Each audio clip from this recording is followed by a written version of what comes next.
Hey everybody, and welcome to Day 4 of the Final Fantasy Tactics Colosseum AI Tournament League for April. We've got 12 matches tonight, all in the losers bracket, so when the dust settles, 12 teams will be eliminated. It's a lot of action tonight, so let's get it started. First match is SpringSkipper 2 versus Omegasuspekt 3. Poke Trainer Liz wants to battle versus Don't Poke My Mons. And also, hi, I'm Sardek, and with me on comms tonight is Korremar. Howdy. Getting a little out of order, but let's go.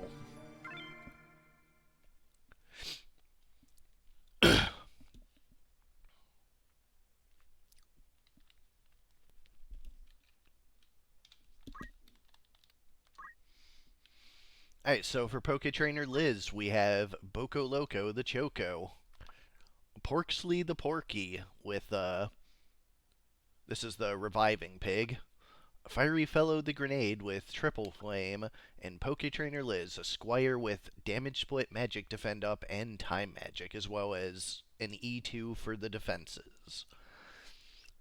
On the other side for Omega, we have Emerson the Explosive with Flame Spin, Sam the Samurai with defensive E2, Genji's for status protection, basic skill, Dragon Spirit, Story the Woodman with Protect Spirit, and Riley the Explosive also with Flame Spin, so a double explosive Flame Spin team. We'll go to large 29 to start it off.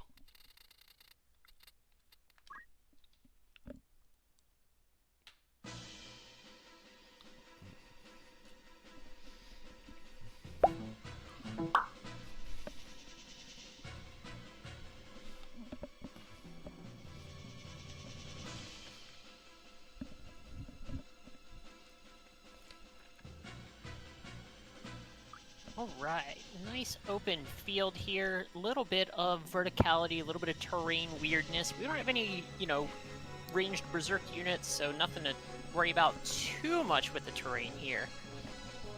And with it being bumpy like it is, this is going to favor the triple flames, except that two of the units on the opposing side are immune to it. So these grenades and bombs are not super great against each other. Definitely not. We have seen it's proven pretty, pretty convincingly over the course of this month so far already that bombs are very strong, but they definitely do have their weaknesses, and one of them is that they can't fight each other. I wonder what I would do if, like, two all-bomb teams go up against each other. They both lose. It ruins the bracket. Somebody else gets a bye. Go home, you both suck. Triple Flame does miss. There's a Protect Spirit. Gonna protect and shell 2 bombs and a tree.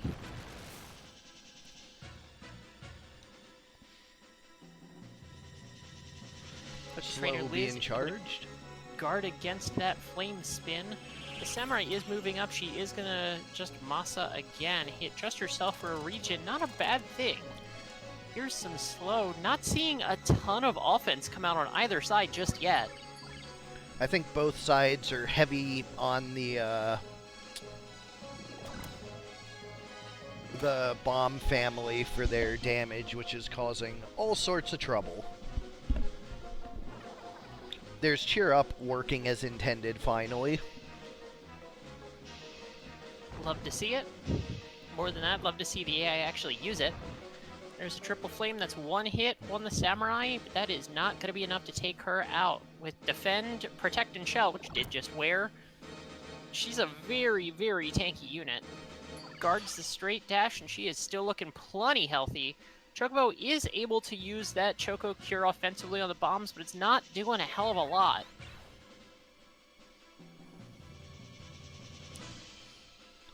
With the Flame Spins healing themselves, it's an uphill battle to get through it for sure.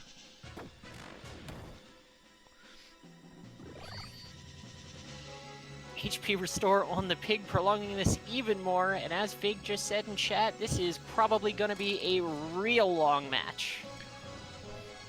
I plan on going to hyperspeed as soon as the...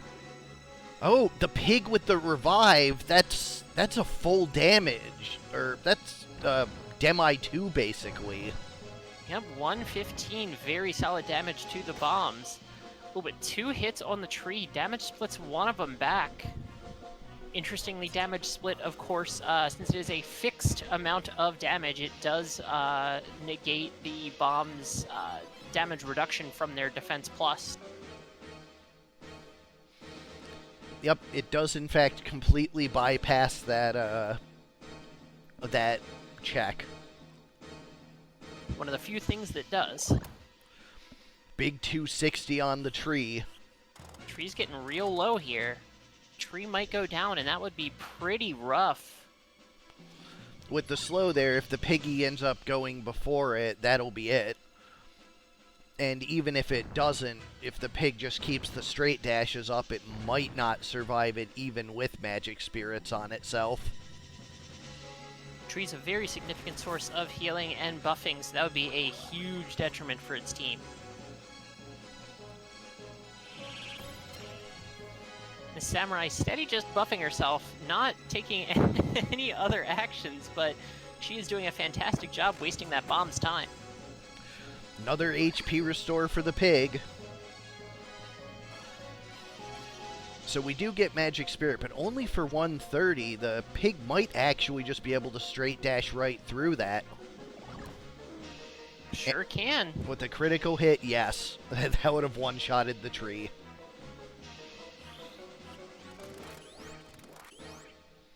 Squire hastes the bomb and herself. Nice to see a haste coming out, considering we've seen a hell of a lot of slows coming out so far.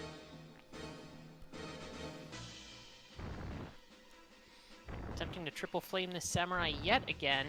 Gets one hit again, but really, single hits of it are not doing a hell of a lot. She is super tanky.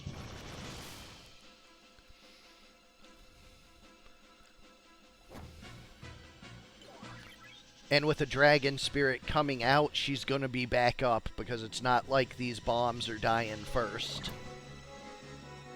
Although straight dash for 130, that's no slouch in damage, and there's a Choco Cure hitting both of them.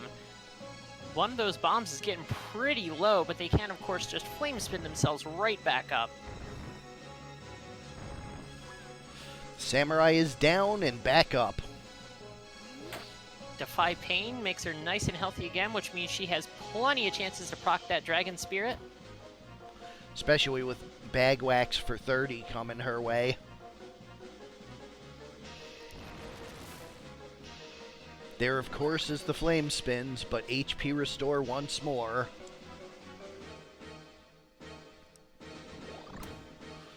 Looks to be bad compatibility between those two.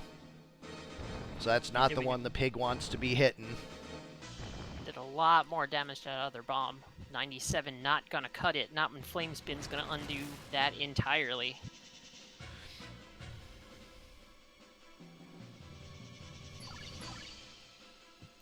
I do think in the long run, likely the two bombs do kill the Chocobo and the Piggy. Yep.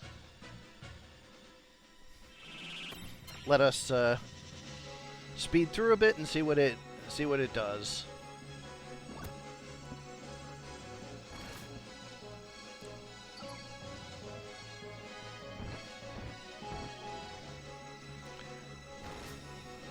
Samurai took another good hit there, is pretty low, and goes down actually without proccing the Dragon Spirit again, so Samurai is actually just down. And a self-destruct takes out the pig. And the Chocobo with a flame attack following. There's Wish from Poketrainer Liz.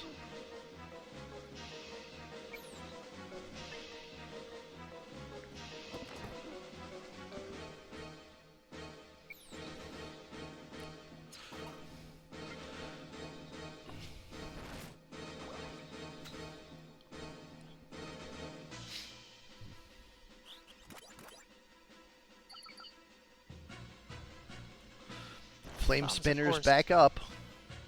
Yep, bombs can stand back up, of course.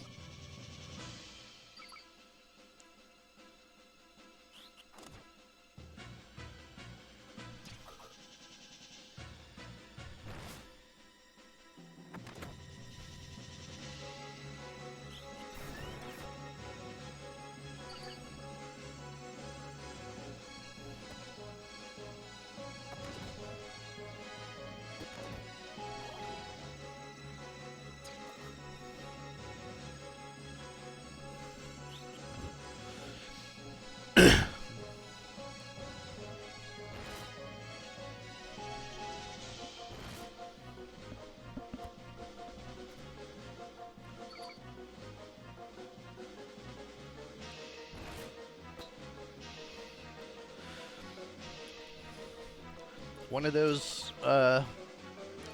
bombs really needs to take out Poke Trainer Liz, because she's the one with the revival.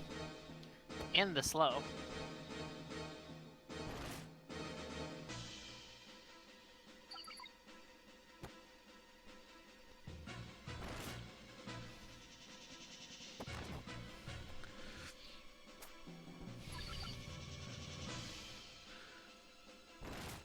That poor grenade up there with nothing to do.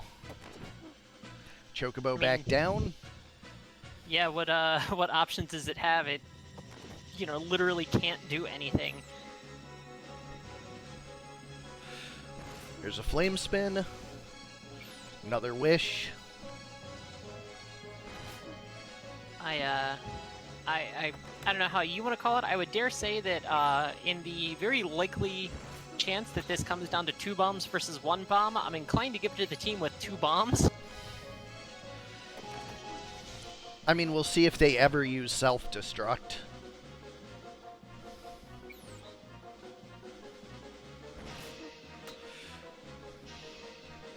They're ever so slowly poking Liz down.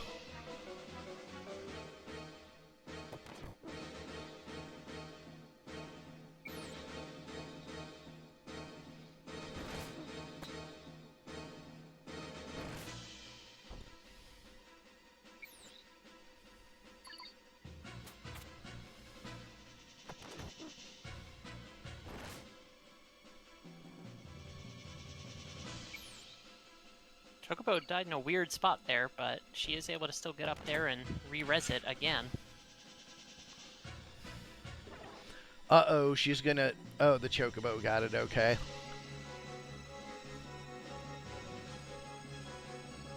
Bombs just kind of hanging out, looking at each other menacingly.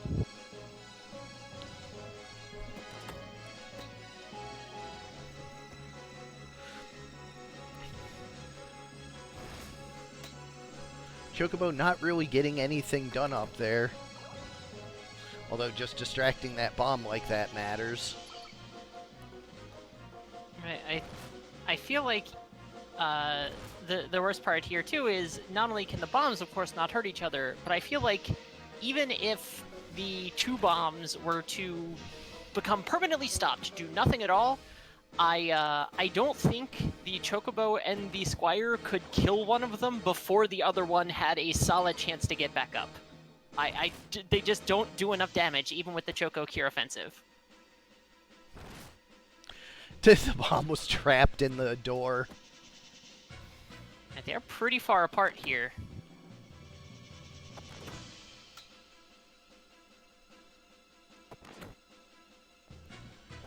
The Chocobo's... or the grenade has the explosive locked in that door. It can't get out. That's bullying.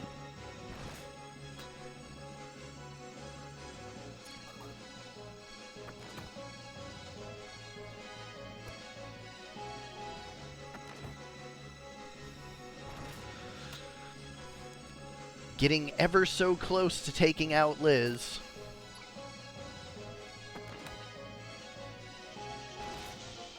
All it needs is one or 2 more no damage split.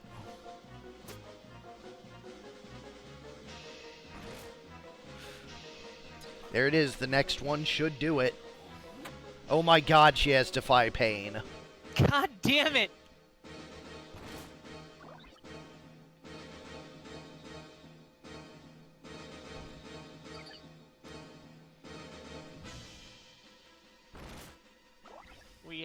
Going forward, we should probably realistically put a rule in place in case something like this happens where it's just a stalemate. Yeah, a couple months ago, or well, hell, straight from the beginning, someone said, "What if?" And I was like, we'll cross that bridge when we get there. Well, it appears we have gotten there. Bridge has been crossed. It's extremely funny to me that the one explosive just said, you know what, fuck you, to the other explosive. You're gonna stay right there. You don't get to move anymore.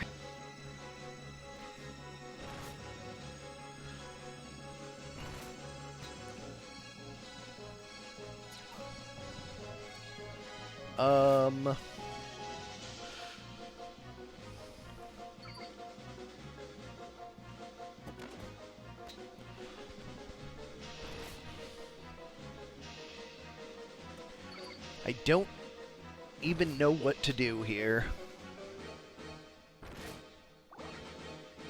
Again, I do not see a world where the Chocobo and the Squire are able to take down a bomb.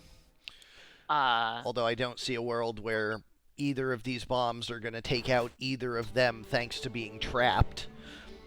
I think I would give it to the 2-bomb team if the bomb had not trapped the other one.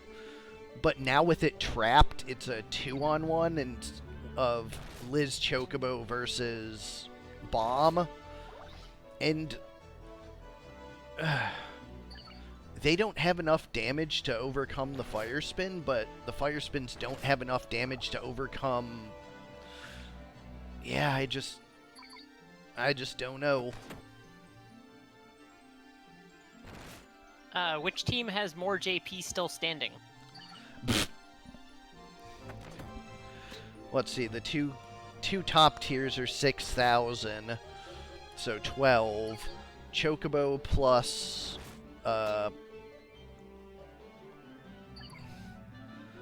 other one is 6,000. How many points is Poke Trainer Liz? Let's take a look. We are 15 minutes in on this one. Well, 15 and a half, almost 16 now.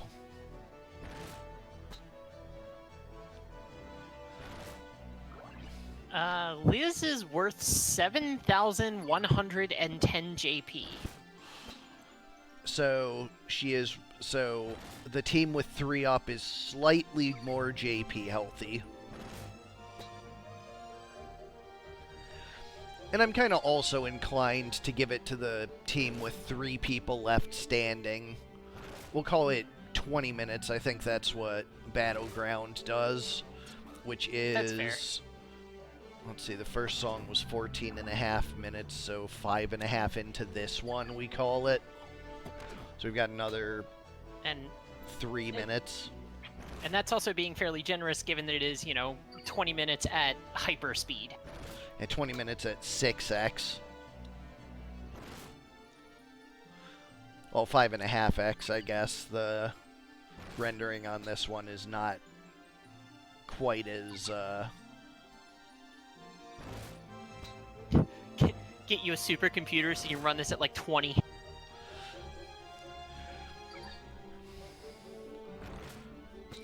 You know what? I think this is looped enough that I'm just gonna call it on right now. Game 1 goes to Poke Trainer Liz, and we'll see what happens next. Yeah, I'm okay with that. We can see if the small map happens a little different. Yeah, that loop is pretty much as is.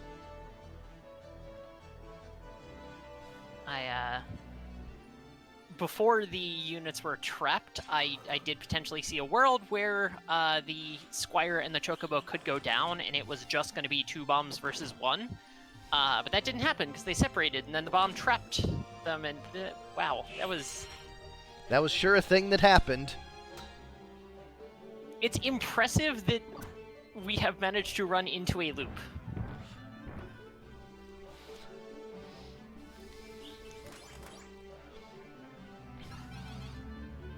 Alright, Tree throwing some big heals out.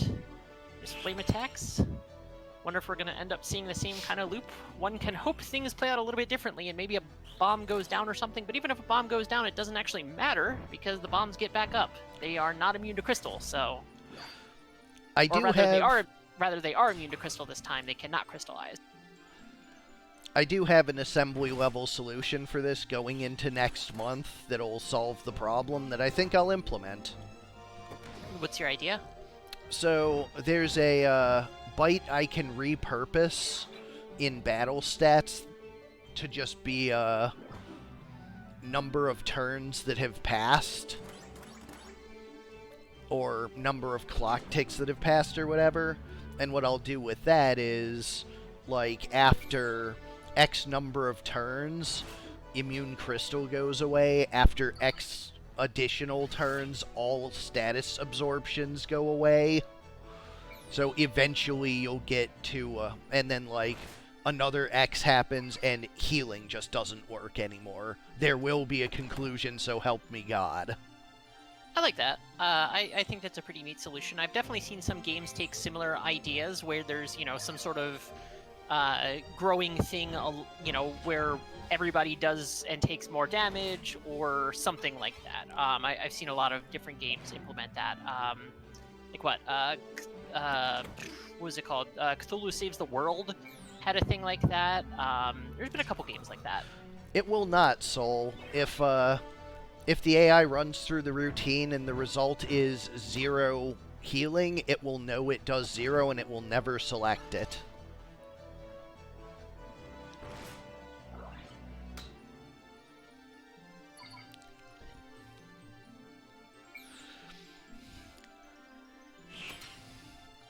This pig is kind of the secret. If the pig stays alive, the team can win.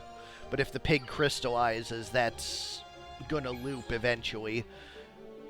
Because the pig does half of a grenade's damage in one turn. Or half its health. 2 oinks will kill one, so... Tree and Samurai are still up here, other than just the units that we looped last time. And the way things are clustered up this time, we could potentially see Squire go down. She has been in range for several flame hits, but again, having that Defy Pain really makes it kind of tough there. It depends a lot on, how the turn order falls and stuff like that, whether or not they can do enough damage before she's able to Defy Pain, get her down very close to critical, and then push her down to 0 in time. Yup.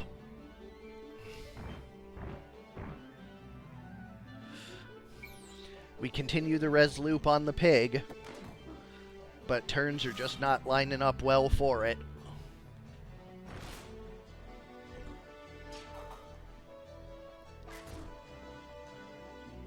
Alright, Tree does manage to kill a bomb there with a Leaf Dance, and so the Tree and the Samurai are freed up to get over to the other side of the field and start doing some stuff.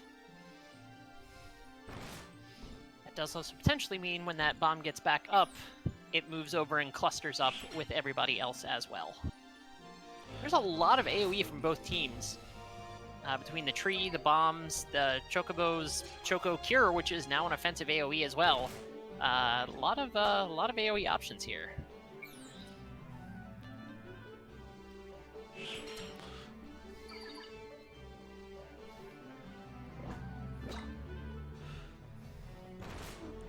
And the pig goes down once more.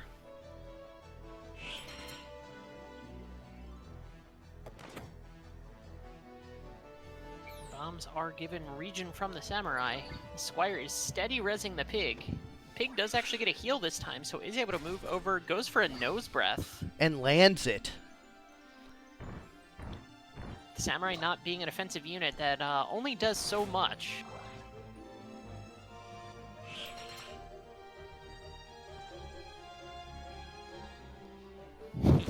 Defending bomb spray is really good.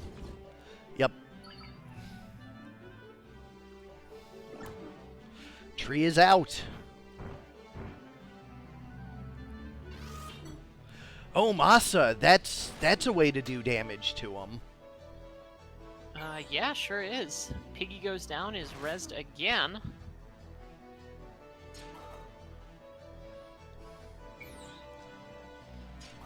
There's potential that we don't see a loop here. But it is still anyone's game. Still very much both teams pretty healthy here. And that bombs can always come back up, so we do have one guaranteed to get back up unit.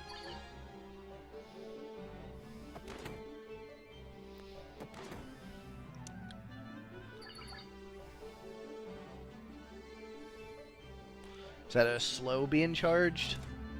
Sure is. Doesn't get there, though.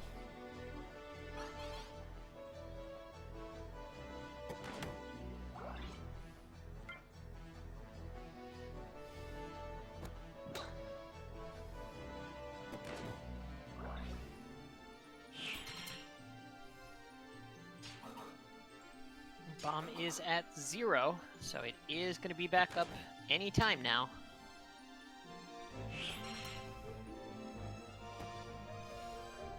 There he is. Samurai, please, you've got to do some damage.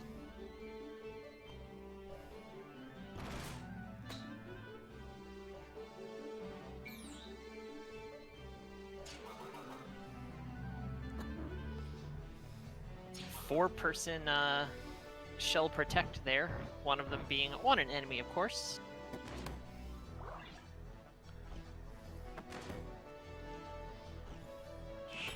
I've just almost entirely lost the thread here. I don't know what's going on anymore.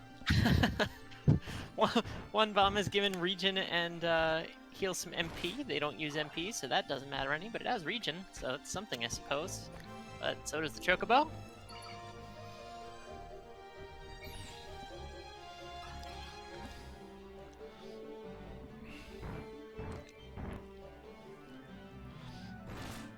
I'm just glad I have like a 6x speed up button, because Jesus, this going at 2x. Otherwise, be like, all right, guys, we're going to skip this match, and then once everything's done, I'm just going to let it run. And just get up and walk away from the PC. I'm going to sleep. We'll see if there's a player X1 screen when I return. This will be a one-map match. Right? Somebody ping me when it's done. Samurai is very low over there, but is healed by the tree. Come on, can, like, Luck, please just let a triple flame hit multiple times. Just any time. Triple flame kills both of them, and we have our winner. Well, that looks to be right. about it. That was the only reviver on the team.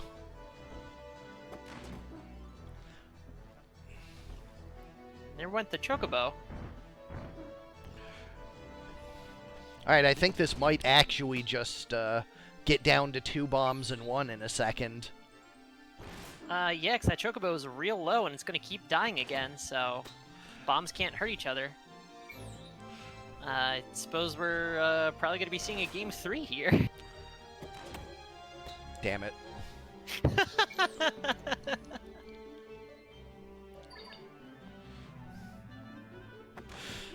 Yeah, because there's no bomb trap this time. So somebody remove her Poke training license. This is messed up.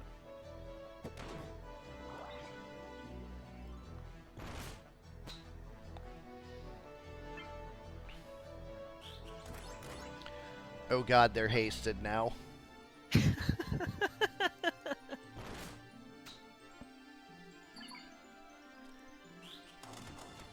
Her having 7 move means that, unless they somehow completely separate, she'll pretty much always be able to move into range. There's an res. explode!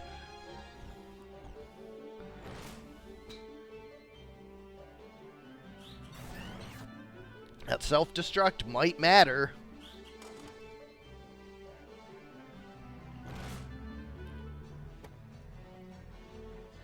Especially with 2 bombs being dead, but can they do enough damage fast enough?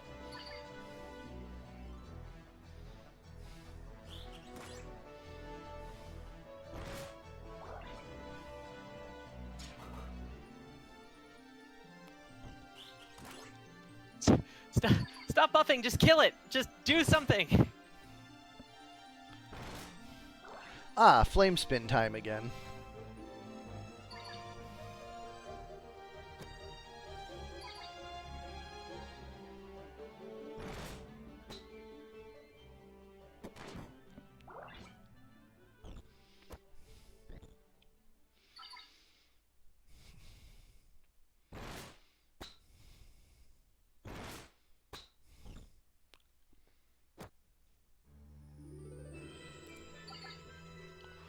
Well, we're back to our favorite 3-on-2.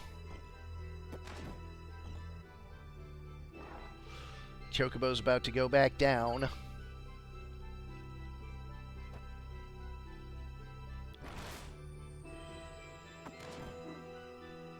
Hey, we got bot spam in the Twitch Yeah, I chat. know, I got it.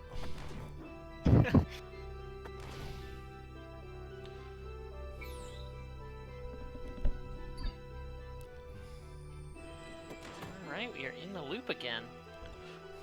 Although this time the Chocobo is not in range for the revive, so... Yet. Again, with that 7 move, she does not have a lot of difficulty getting back in range. Although she's now under pressure, we'll see if the bombs can better take advantage of this time. That's close. If we get a missed damage split, that might be it. God damn it. Although she's out of range, I think the Chocobo's gonna go down. It just might.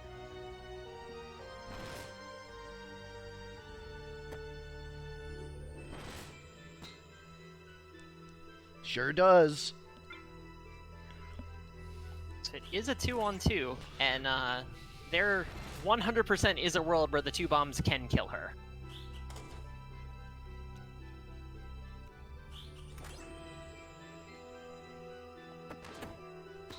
I kind of just want to see what the AI does when it's 2 bombs versus 1 bomb. Does, like, one of them auto self-destruct because they're like, eh, I guess. I kind of hope so. And for some reason, the 2 bombs are not attacking her? Like, why is only 1 ever attacking her right now?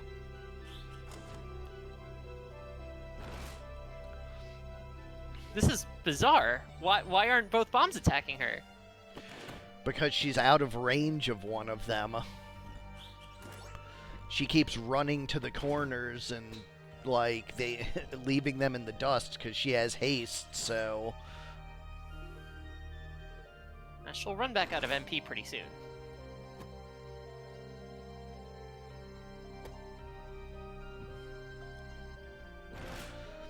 This is at least an interesting exploration of a concept, but boy, I'm going to be glad when we don't have to worry about it again.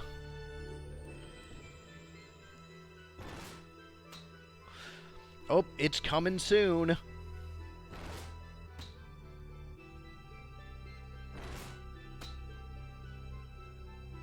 Nope. Ugh. Too So fast, close. too furious. To be clear, I don't want to sound like I'm biased here. I'm not, like, specifically hoping that, you know, anybody loses or dies. This match is just going really, really long. Can I hope they both lose?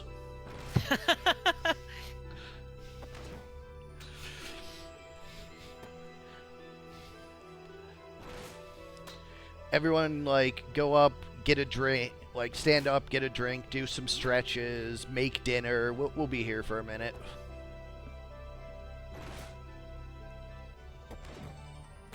Well, you'd only be buying the next one. This is the loser's bracket fig, so... If I did choose to do that, it would just give someone on the next bracket a buy. I don't want to do that, though.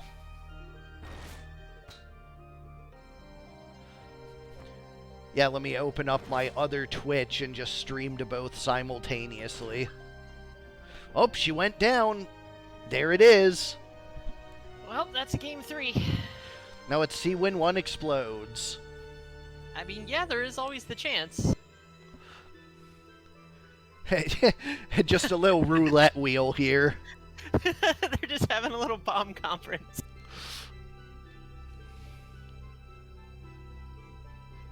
Friendship victory. Hey man, working for them sucked, right? Yeah, I wasn't a fan either. So there is this alleged 13%, but I feel like with this many rounds happening, we would have seen it already.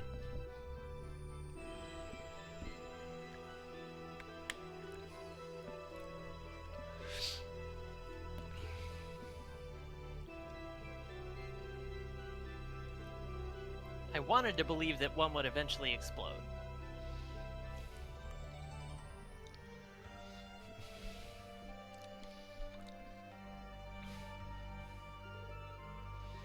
I mean, who even knows Omegasuspekt? I picked up this ROM from somebody else, so I found it in a ditch somewhere. yeah, basically. Alright, so 46, God Save the Queen, or whatever. Yeah, well, he didn't. I mean, he did for a real long time. It was the whole thing. People were waiting like 9 hours in queue or whatever.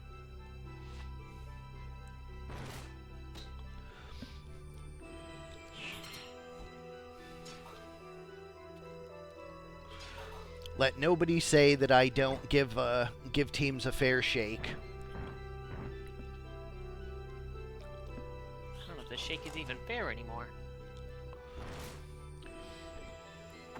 I mean, we've gotten it down to whomever is outnumbering the other when the loop starts. That's about as fair as it gets without me editing the ROM, which is definitely happening next month. Somebody's gonna try and find a way to exploit that. Just make the most defensive team they can.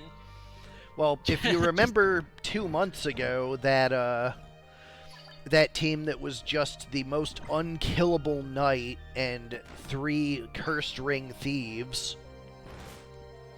Yeah, that's. We did see that other. What was the one match with the super unkillable knight in Elmdor's the not like the throne room, the last match against Elmdor and the assassins, when he was just turtled in the corner and a behemoth, was it a behemoth, a tree, and a tonberry, I think, were trying to kill him for like 10 minutes. That was before you changed defend to not increase evasion. Right, yeah.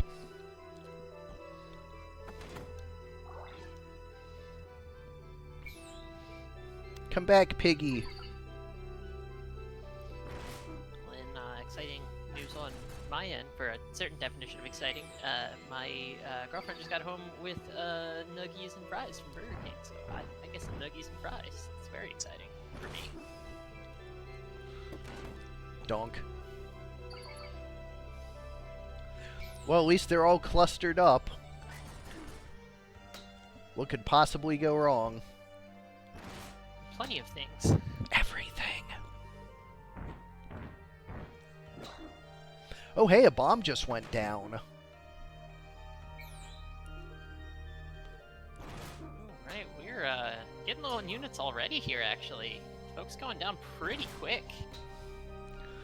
Which one was the tree on? Is the tree on the Squire's team? I don't even remember anymore. I think so, yeah. Maybe. Hold on, let me look. No, the tree is not on the Squire team. The tree is on the double bomb team.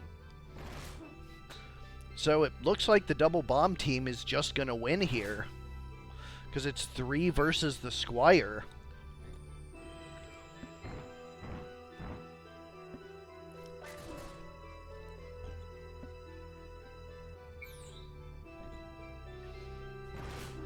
Like, that Squire is going to go down eventually. Whoop, sorry.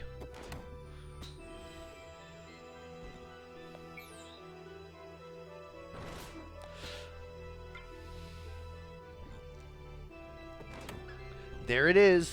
Double bomb team takes it, this time without taking an eternity. Oh, hey, an actual victory. Yeah, we'll take that. Don't poke my mons. From Omegasuspekt wins, Poke Trainer Liz wants to battle, is eliminated from the tournament.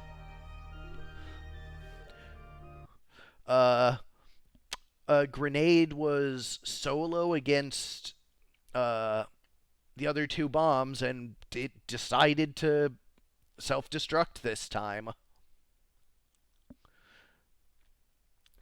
the other bomb had damage on it, so it was willing to consider self-destruct because it was more than one damage. The reason it wasn't the previous time was because all of them were full health. So yeah, Omegasuspekt advances, and SpringSkipper 2 is out of the tournament. That mess behind us, let's move on to Soul 4 versus Fig 4, Frog Princess versus Knuckleheads. Good lord, stream has been going for 40 minutes on match 1. Well, let's hope for some more decide. Oh, god damn it. Anyways, Charming Jean the Oracle with Hamido, 2 swords, gotta have double wizard staffs.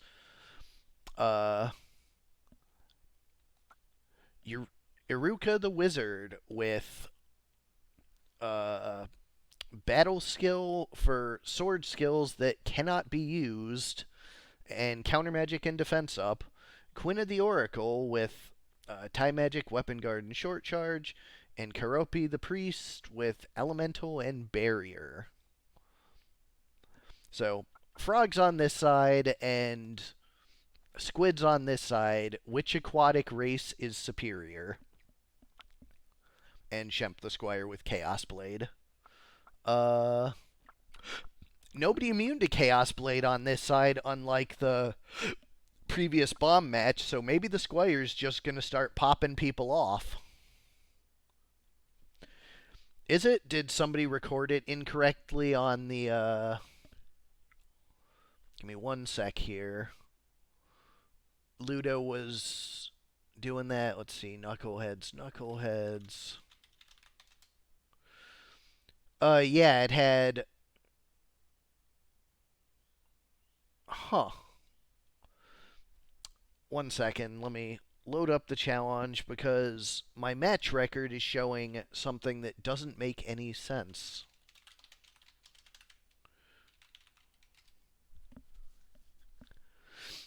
Yeah, the one that just played got put into the losers, which is weird. One sec. All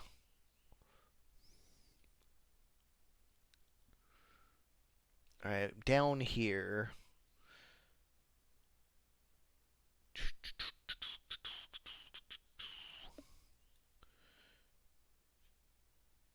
Let's see. Soul 4. Oh, Fig 3. I just loaded the wrong Fig team, not... One second, that's super easy to fix. I just wrote the wrong number when I was pulling the teams. Yeah, you should be fighting Fig 3.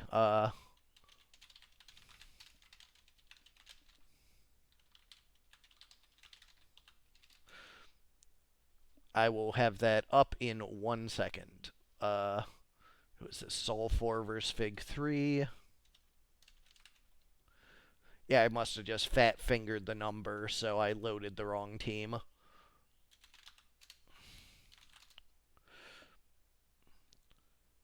Soul 4, Frog Princess versus Fig 3, Blame Ludo.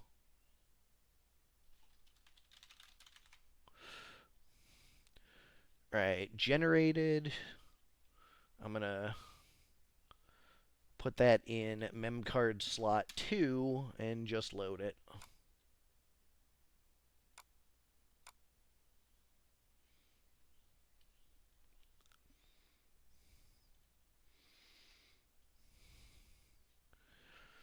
Alright, yeah, that only took a second. We're good.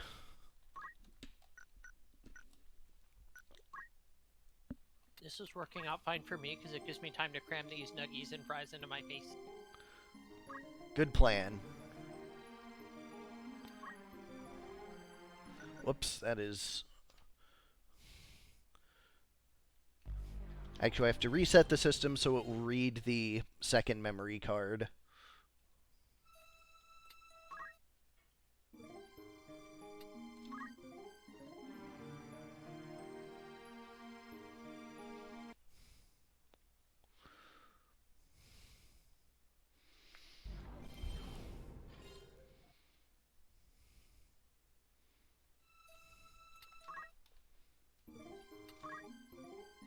There we go. And I have to get a mem card of this, because if I F1 back, I'll be on slot 1 and problems. Okay, anyways. Frog Princess, same 4. On the other side, Stevie the Thief with a Perseus bow counter. A Thief with Equip bow, Time Magic encounter.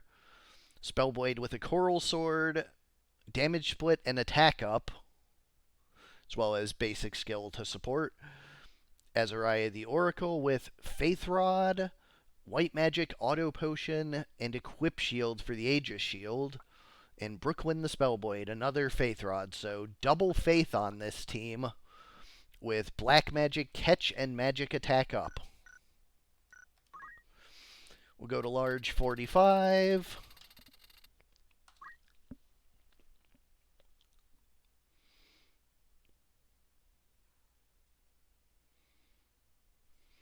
Whew. Okay. Everything is fine. Everything is alright. The grenades are in the past. They can't hurt you anymore.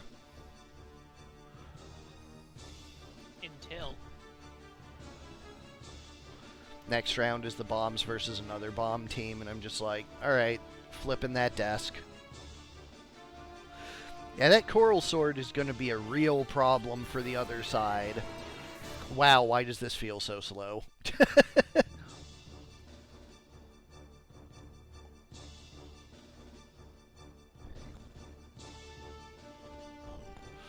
Oh no, wait, the Coral Sword seems to be on the same team as the Faith.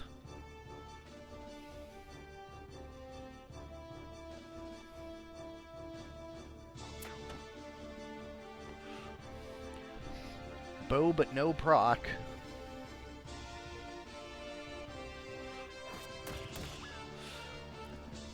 What a double lightning stab there. Big hits. And it looks like the slowdown associated with 15 no longer there, so the patch worked and nothing crashed.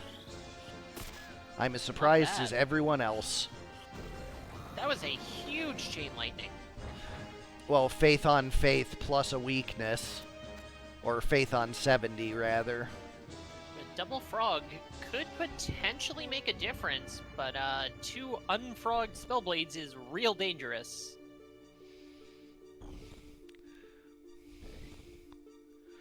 Another lightning stab.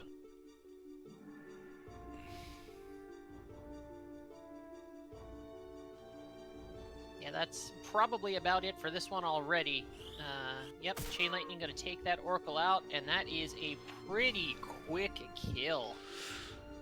Blame Ludo takes game 1.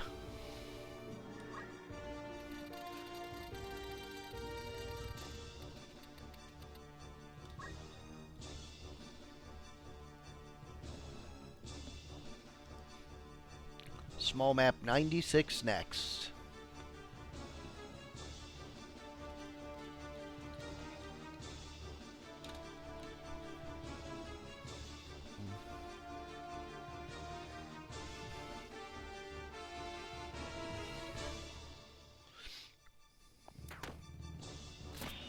Perseus Bro proc right out of the gate. That's no good.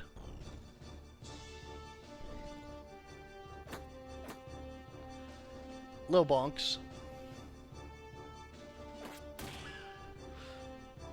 Yeah, that's pretty decisive, I'd say.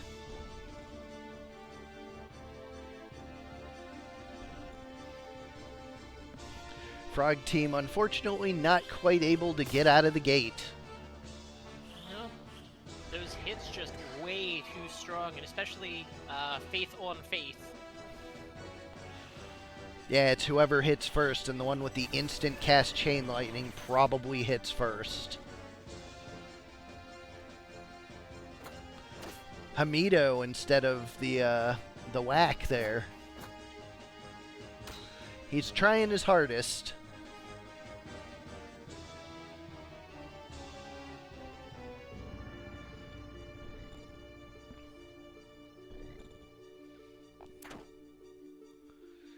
Paralyzed being charged. thief has climbed behind the bar, which is very rude. And a Night Sword's going to finish it off. A very quick 2-0 for Fig.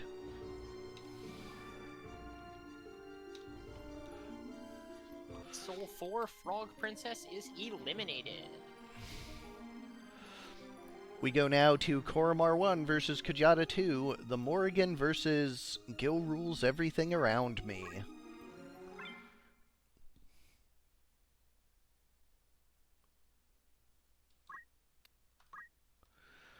Alright. Alrighty.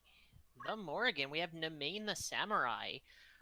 14 MA with magic attack up. Cross helmet to strengthen her holy as well. She does hit fairly hard. Does also have the dark draw out with that Dracula mantle to strengthen it. A little bit of Ava as well. She's a fairly well balanced unit. Bod the Oracle. She has Whale Whisker with attack up and Hamido. Does have a fair bit of HP, 270, not too bad. Has some summon magic as well. Third, we have Matcha the Pisco Demon. Does have that Time Blast as well as Energy Blast and Aqua Lung. Pretty decent, reliable damage. And bringing up the rear, Neat the Bard has Quip Axe for that Tidal Axe for 3 MA. Does have Weapon Guard, because Brave Agnostic, and Talk Skill, which is Faith Agnostic, but does have 15 MA to support it. On the other side, we have Raekwon the Chef, which I think is Chief, but we ran out of letters. I don't know. Master Tonberry, Meth the Cockatoris with Gaze, Wu-Tang Fangirl the Ninja, Double Flail, Guts Weapon Guard. Is it Chef? Okay. And Inspect a Deck, the Knight, with Punch Art, Counter Throw, and Martial Arts. Good luck, Kjata.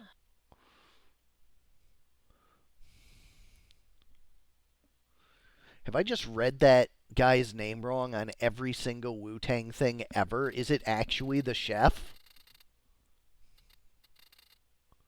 Huh. Anyways, large map, Mandalia Plains.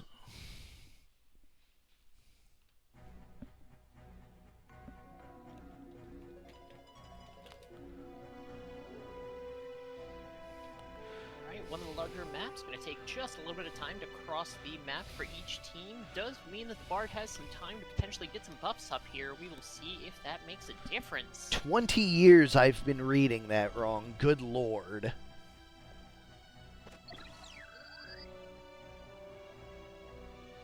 Bird is able to get a haste up as well on the Tonberry and Ninja, so that's going to be very fast.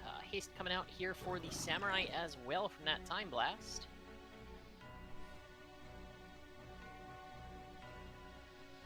The Morrigan, not an extremely fast team, and moderate move, so it's going to take a little time. There's that Bard getting buffs out. Here comes the Ninja, is going to get the first action, throws a Fireball into the Oracle, but only 90 damage, not a ton just yet. There's another Tailwind coming out. Bird just re-hasting.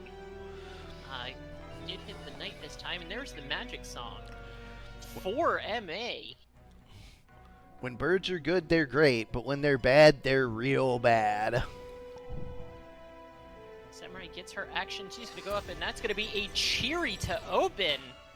A bold move from her, but huge damage to the Tonberry and Ninja. Windstrike is guarded, not able to finish her off. Ninja is going to defy pain and run away, so does not get to use its action offensively. Another Magic Song coming out. Only hits 2 this time. Squid gets to move up and is going to haste the Bard. Not the most useful of haste, but we'll take it. Oracle's going to move up, and she's going to start casting a Summon. That is going to hit 2. But does get mid-charged with a Wave Fist. 192 kills her. Fireball was enough to make that a kill. Persuade stops the Bird. Oh, but that is a massive Everyone's Grudge, and the Bard goes from 100 to 0 immediately. Samurai is going to go ahead and start casting a Life. It is going to get mid-charged as well. 135 goes down, and it's just the squid versus 4. He's not going to be able to do it, so round 1 is going to go to Kjata.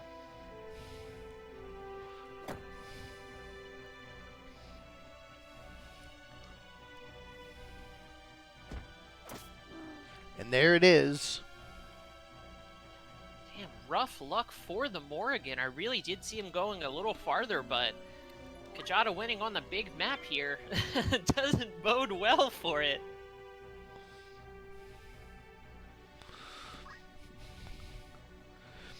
Small map 113 coming up next.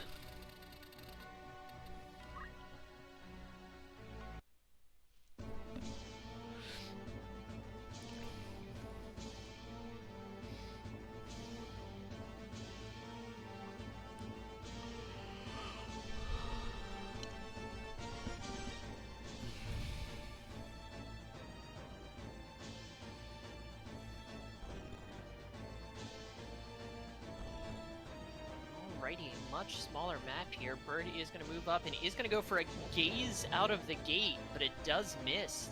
Did not haste the team, so it's going to take just a little longer here. There's another fireball. Does hit yet again for 90.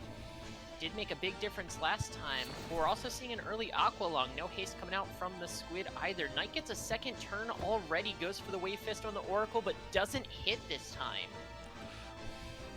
That is another opening Cheery from the Samurai. Not quite as much damage since it wasn't MA boosted, but it's enough to kill the Ninja. Good damage to the Bird too. It is CT boosted, but there's a Shadow Stitch. The Samurai is stopped in a rough spot. Oracle's going to move up.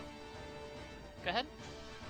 Yeah, but the Bird goes down from the Oracle, so very different opening texture to this game. Life Song going to keep the team up.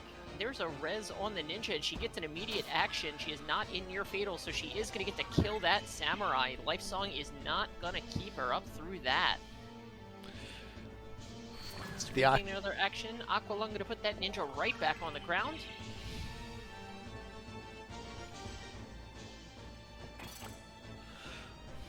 Another Shadow Stitch just absolutely wrecking this team.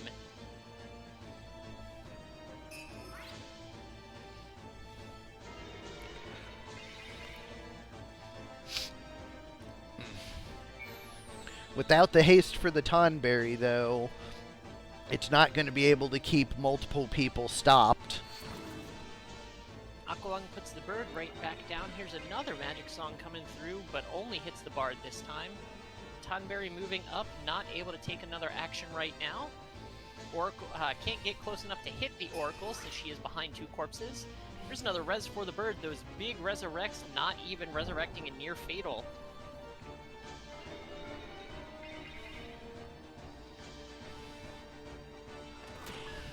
Windstrike will kill the Oracle, and that is probably all she wrote here. 189, not a small Aqualung by any stretch, but with only the Bard and the Squid left versus 4, there's not much they can do. There's a stop on the Squid. And that is pretty much it.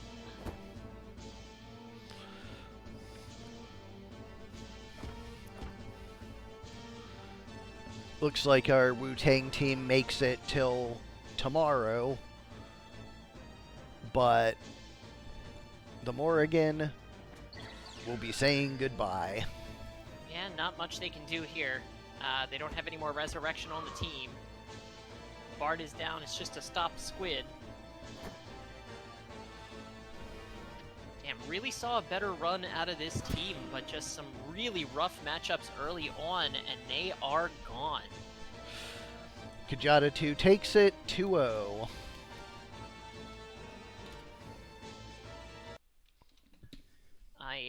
I'm a little bit upset that my 4-monk team went farther than them.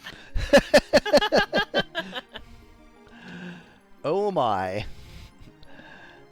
Next up on the list, we have Hero 3 versus Omegasuspekt 4. Dazed and Confused versus Omega's Chosen.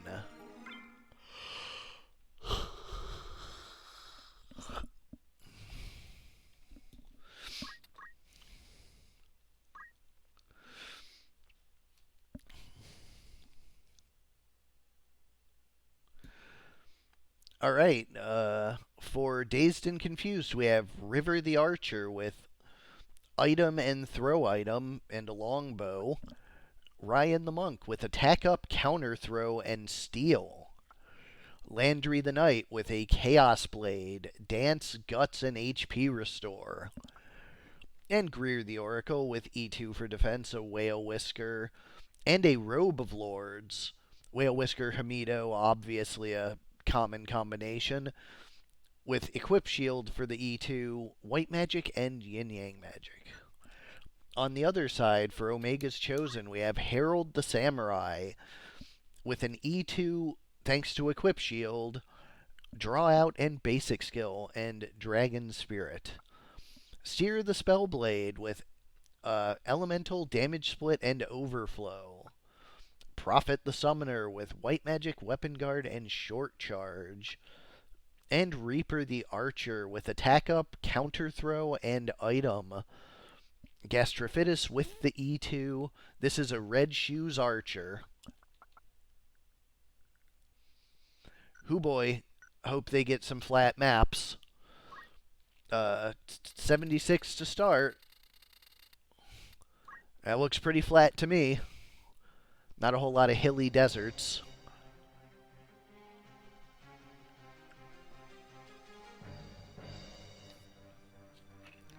Okay, maybe one hilly desert.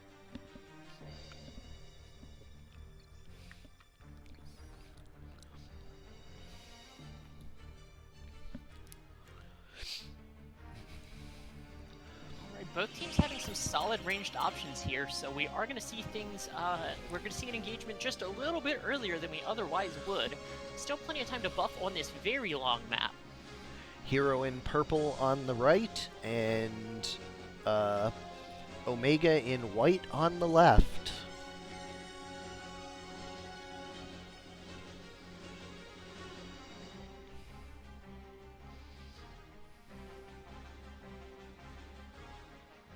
There is that starting out long shot, but we do see a nameless dance before that.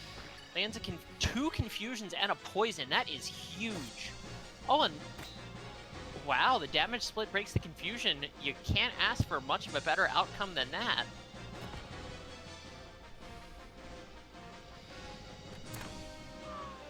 Wow. But, oof.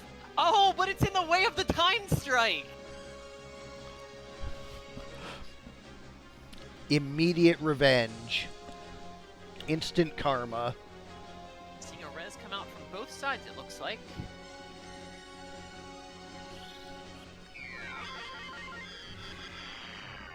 Full life to bring up the extremely dangerous Berserk Archer.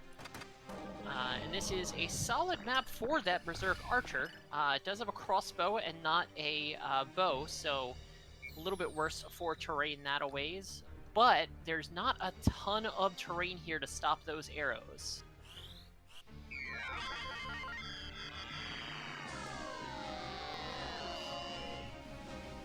Full life on both sides, both teams investing the JP for that. A time strike onto the Summoner this time. Decent damage, but she is still up. But a hefty Spin Fist. Eats some damage in return from that very defensive Spellblade. Here comes the Berserk Archer, and he is going to put that Monk right back on the ground. 444, you can't do much about that. It's hard to even have that much HP for a unit, and the Monk certainly doesn't.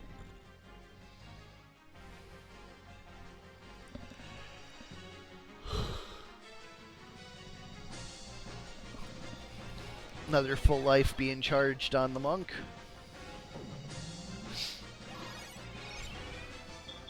There is a Moogle.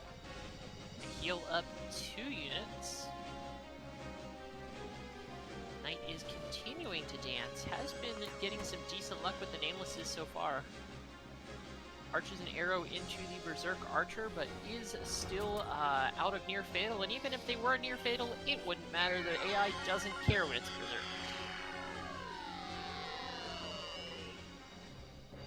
Full life yet again on the Monk. That is a lot of MP invested so far. Near fatal for the Summoner, but the Archer guards and does what he's been doing all match, kills the Monk.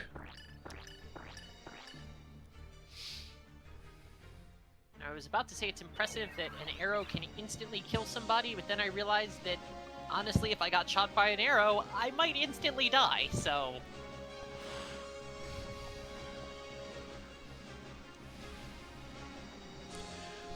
I mean, even were it not instant, there was a reason they were used heavily in war, so... You know, it does stand to wonder. I suppose if, you know, you are berserk with a sword or an axe, one could make the argument that you're swinging just a little harder, a little more aggressively. How does one really angrily shoot an arrow? How do you just and make the bow do more damage? How does that work? I mean, you just put more tension on the string so that you have to work harder to pull it back, and it flies faster and harder. I mean, yeah, certainly that is an option, but I also don't know if that necessarily requires being angrier.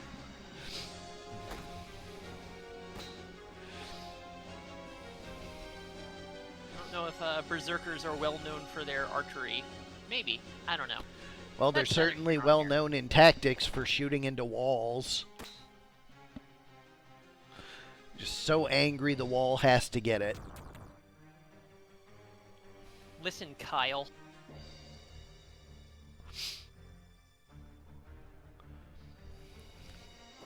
Mega Potion there, so looks like Hero is up. Definitely is, yep, head 2 to 4. Here. And confusing that Spellblade, not helping, but Spellblade does take a bonk and is immediately knocked out of it, but is very, very low, is primed to die here. There she goes. And now there is 1. The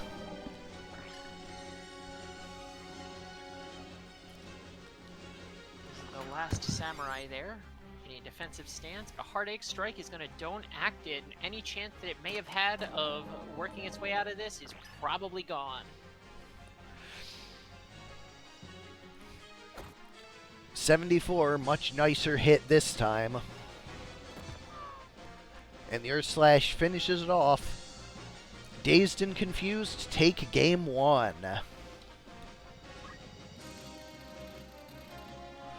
Small 52 coming up for the next.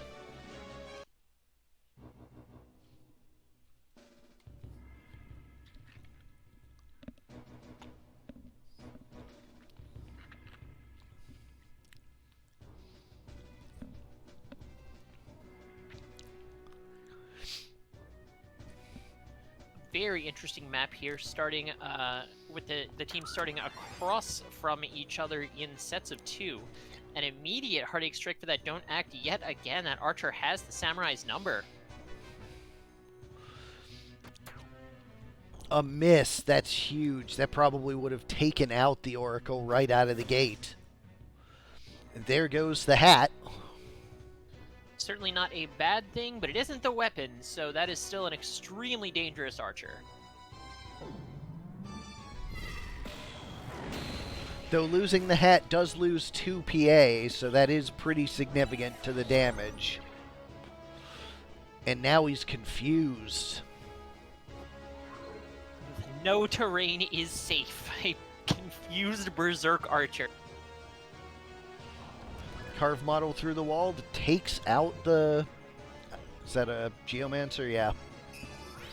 Or no, Archer. But it stands back up. A Mega Potion from the confused Archer. Sharing his goodies with the enemy team. It's a bold move.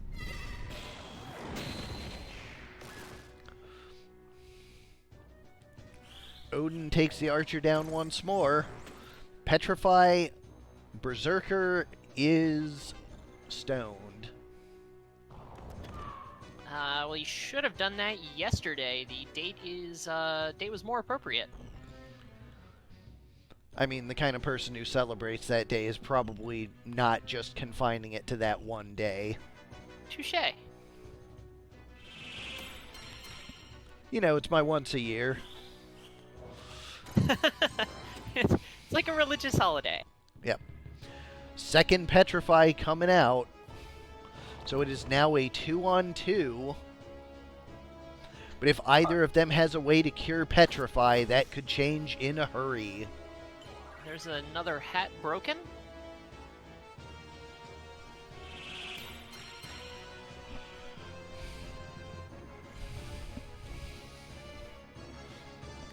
Confused 2. Ineffective.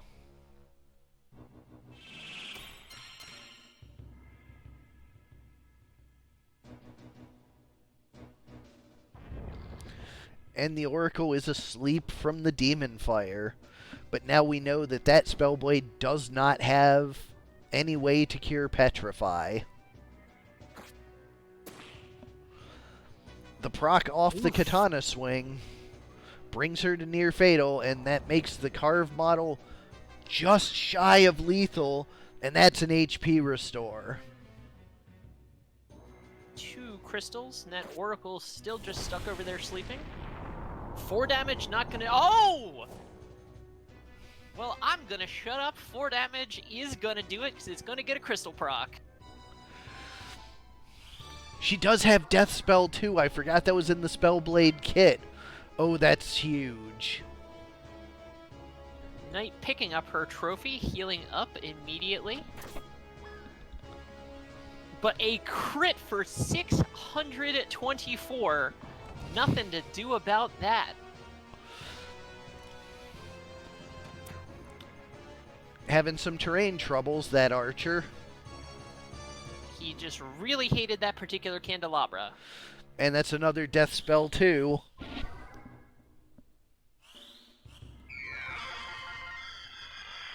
Death Spell 2 sounds a lot scarier than it actually is, but it is still a very useful spell.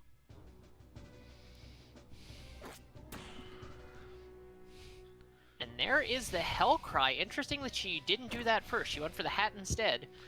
132 still not a bad punch, but does not get it off. Gets bonked instead. Still anyone's match, incredibly. Especially with that crystal there. Carve model, no Petrify proc. There goes another hat. This Knight truly hating on hats. Another Again, Hamido. But is guarded. Is angry, but not too angry to use his shield. Shiva takes out the Oracle thanks to its faith. Knight just fishing for procs now. No luck that time. 3-on-1, it is a tall order for this Knight. Not impossible, but not going to be easy either. She has guts and HP restore, right? Definitely has at least HP restore, because we've seen that. Let's see, does she have guts?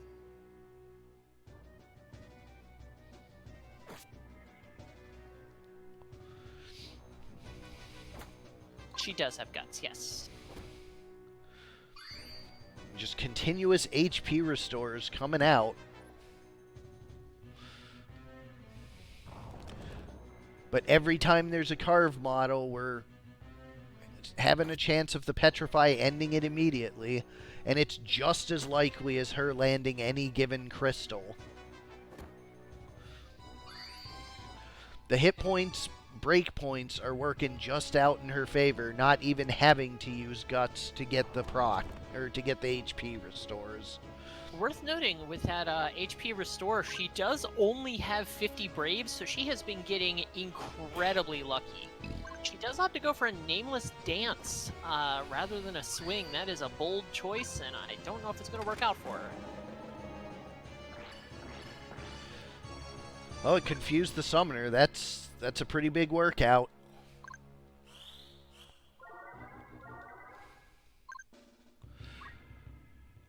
She is... What's Helmet immune to? Is that immune to Petrify? Let's take a look. Yes, immune to stop and petrify. Alright, so the we're not working against the clock with another HP restore. So yeah, we're not working against the clock on those carve models. Not immune to sleep, but did not get hit by it there. Yeah, truly incredible luck with the HP restore. Just a coin flip on every one of them, and has won them all so far.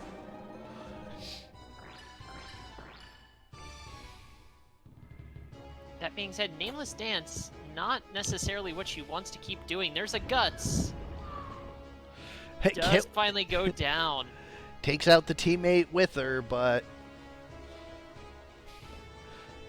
Alright, Omegasuspekt wins game 2. We are going to a game 3.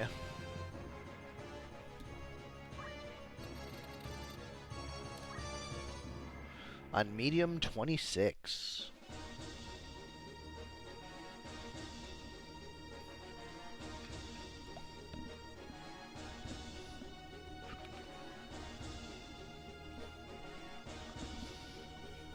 Nice long map here for game 3.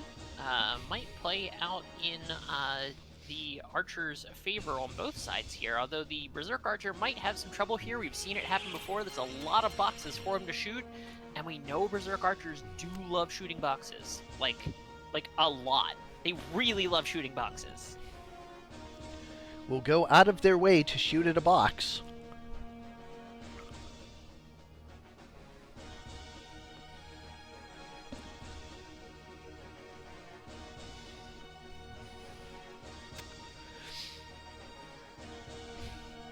Teams converging, and it starts. Demon Fire with no proc to start us off.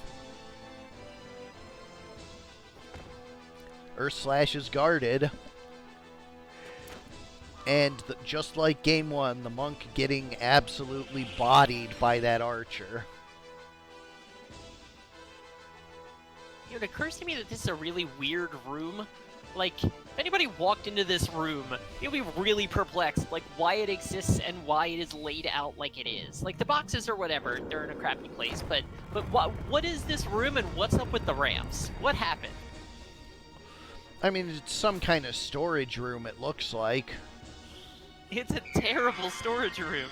Why is the floor just weirdly uneven in spots?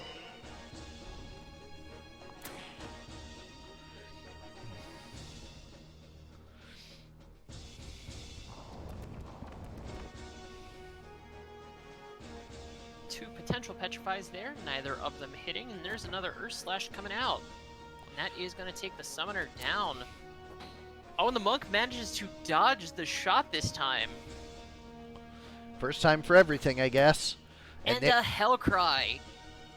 No hate for hats today.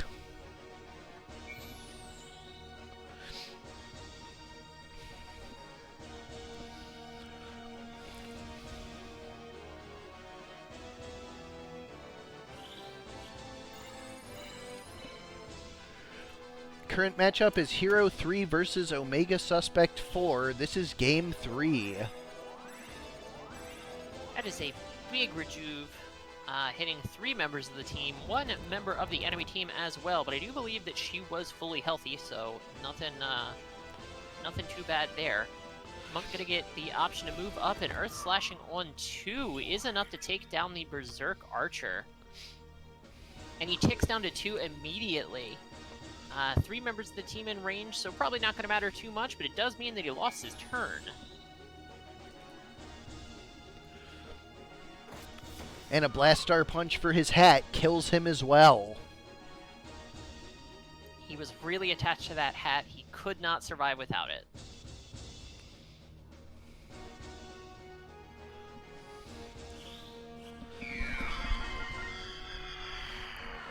I guess that means... Or no, it was an archer. So he's just losing PA all over the place. 2 from his hat being gone. Losing the bow obviously matters a lot. So an Earth Slash for 3. And all 3 of them kneel. The Spellblade only kneels for a moment because she goes back into defensive. 132 on a punch, still not small, but does not matter. It's not 444, so... Hero looking to have more of a map 1 experience than a map 2 experience in this one. Big mid-charge there.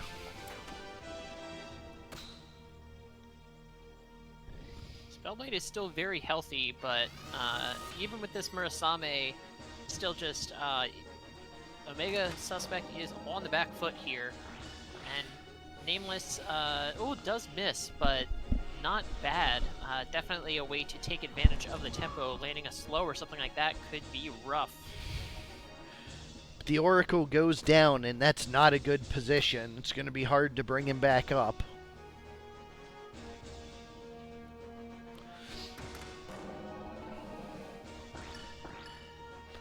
Confusion for the Spellblade.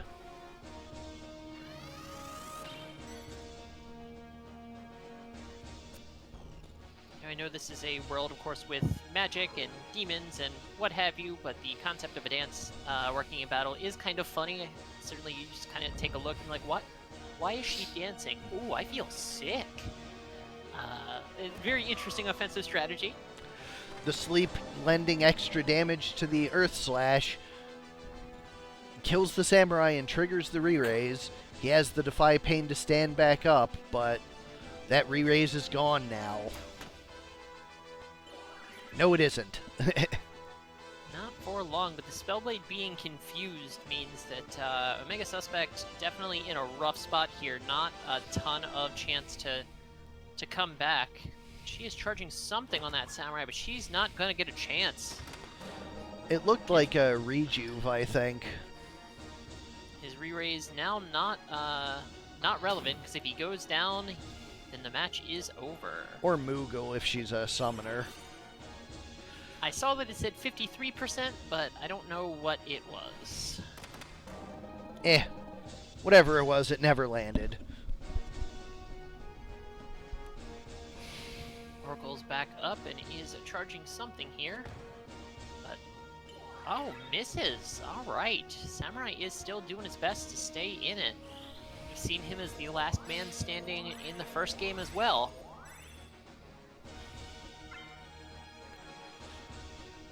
But with Hero's team basically at full, it's only a matter of time.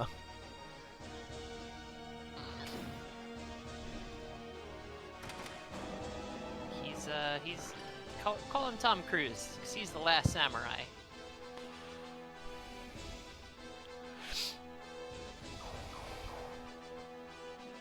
Going for a chakra to prolong things. Oracle takes the crystal right out from in front of him and finishes him off with a stick bonk to the face. There it is. Hero stays in the tournament 2-1. Omega's Chosen are eliminated.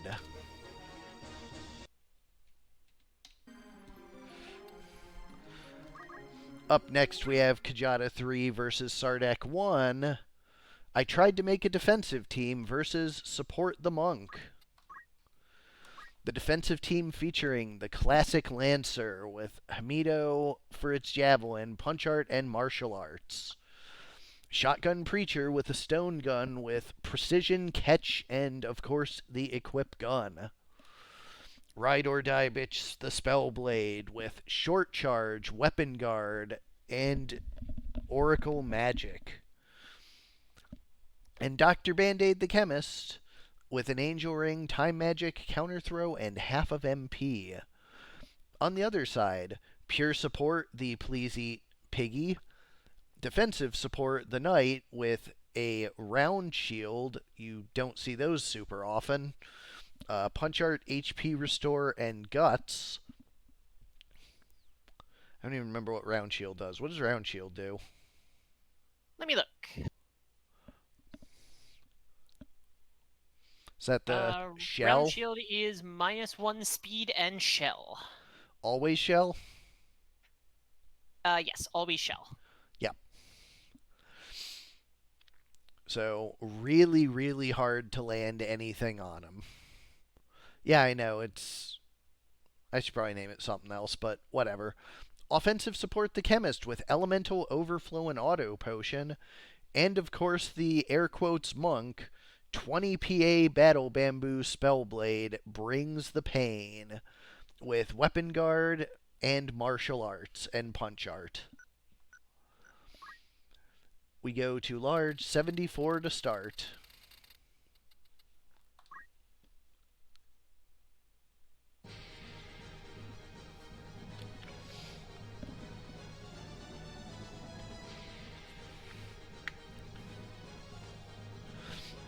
Support the monk on the right in red, and I tried to make a defensive team in white on the left.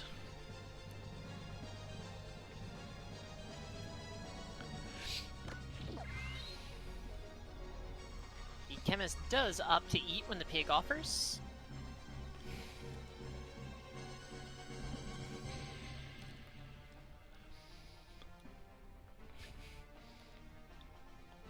Chemist charging something there. Is that a haste 2?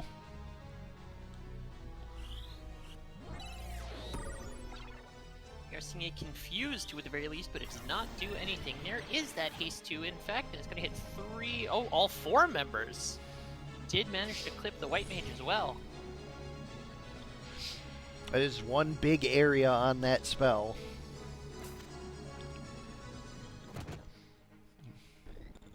Spin Fist hitting 2 for solid damage, but not enough to near fatal either, so nothing too big just yet. And a Hellcry breaks the Spellblade's weapon. That is pretty useful. Temporal Strike takes out the chemist.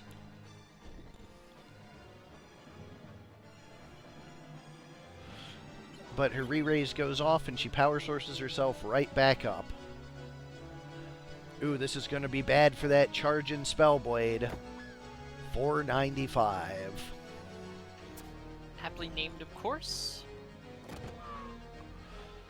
But does go down in return to that Spin Fist, not able to stand up to as much pain as he can bring.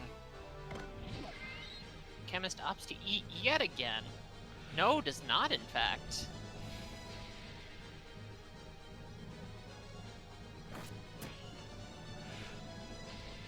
Chemist loses his weapon.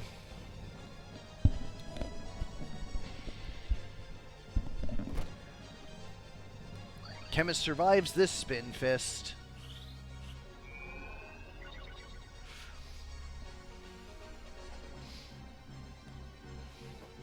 Phoenix down for the big Spellblade. But he's going to go right back down. No, a Petrify instead. Gravity 2 hitting itself for the chemist. For 200, not a small gravity either. Nose breath lands on the lancer.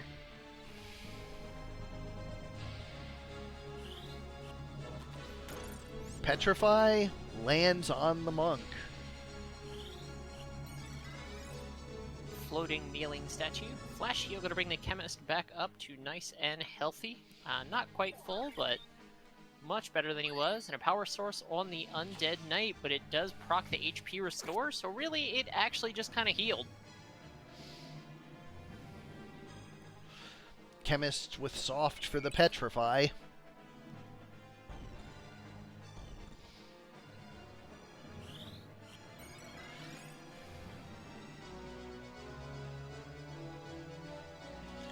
Going for another spell there.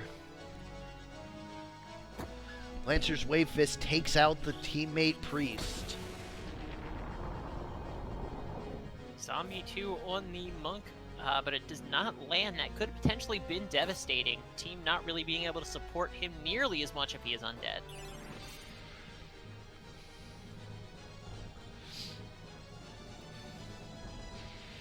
Chemist gonna power source? Yup.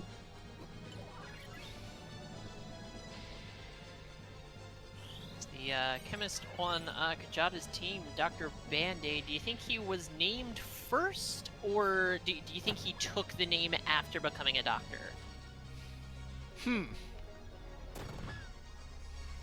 Asking the important questions. Like in school, he really got made fun of, little Kevin Band-Aid. What a weird name. I mean, he may have been the heir to the Band-Aid fortune, but it's a rough last name to have. Oh, looks like the charm was wearing off, because that's a straight dash. Now he tries to make up for his sins with some revival, but... Oof! Battle Bamboo mid-charge. Does not need his punch art. The stick will do the trick.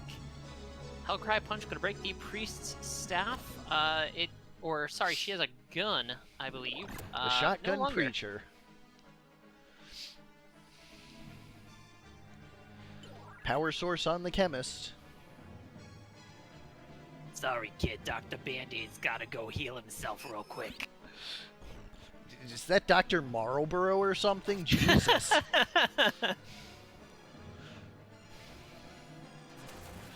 Kamitachi, but no don't act proc there.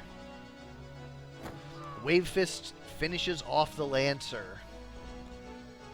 Now it is just Dr. Band-Aid.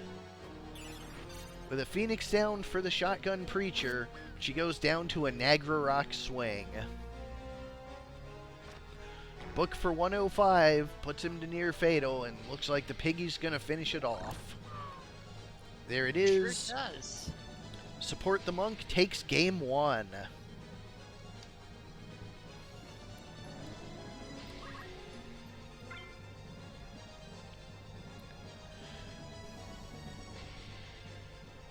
Small 25 coming up next.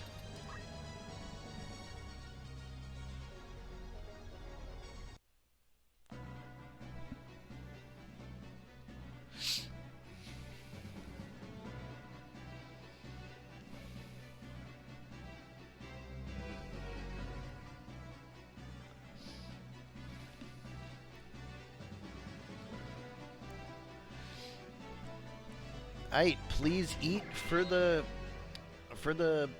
breaker. Lands first.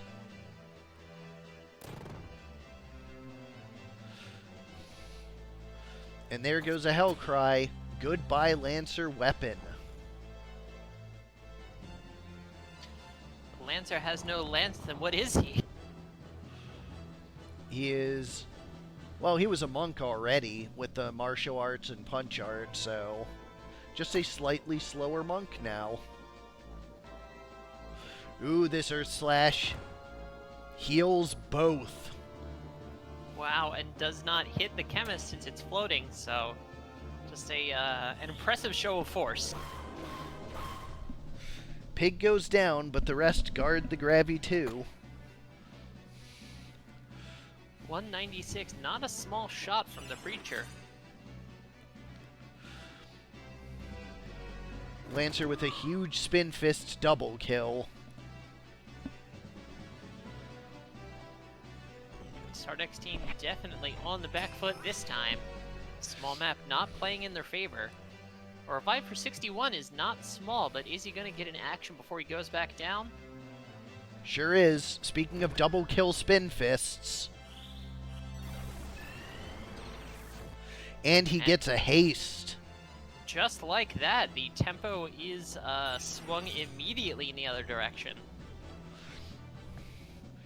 There's a chakra for the Piggy.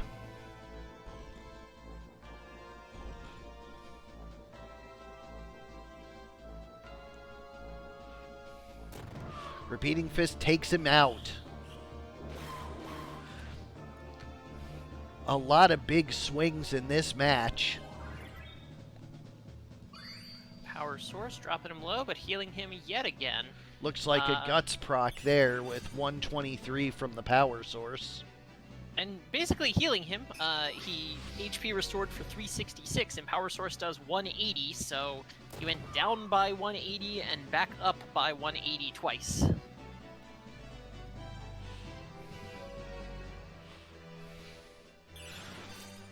Dr. Band-Aid doing his best to bring people back.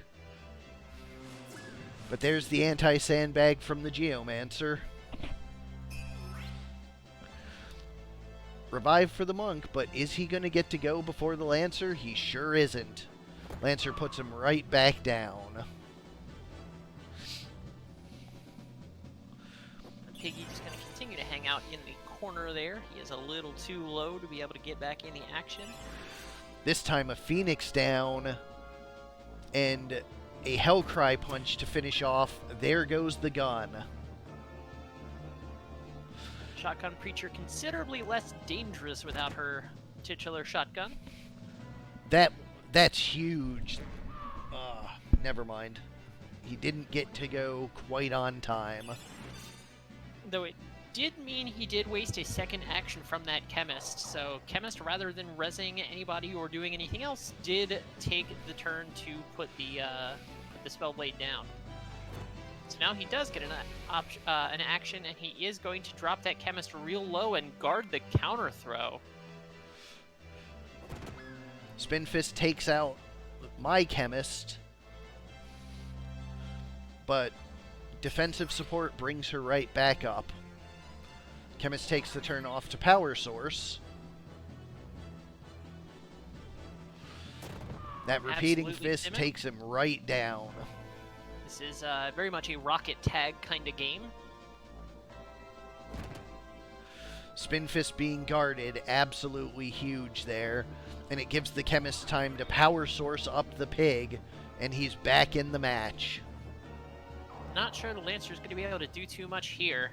He is just too far behind. The Chemist did get up, but do not know if that's going to be enough. I do think Kjata 3 is just going to be out of it here.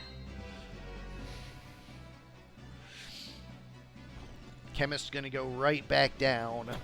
253 Wave Fist. And this time, before his Dragon Spirit goes off, it is just the Lancer. That weapon guard with the bamboo rod, absolutely huge there.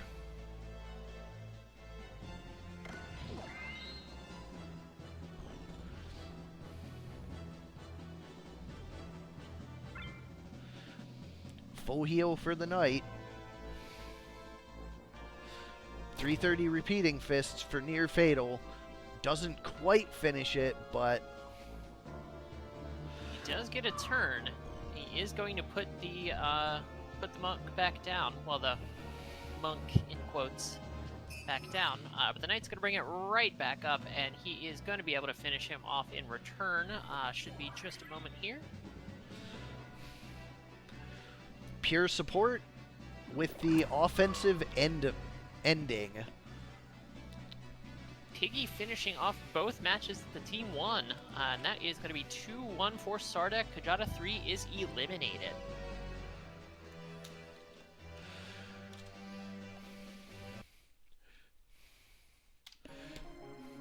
We go to Fig 2 versus Break 4 next.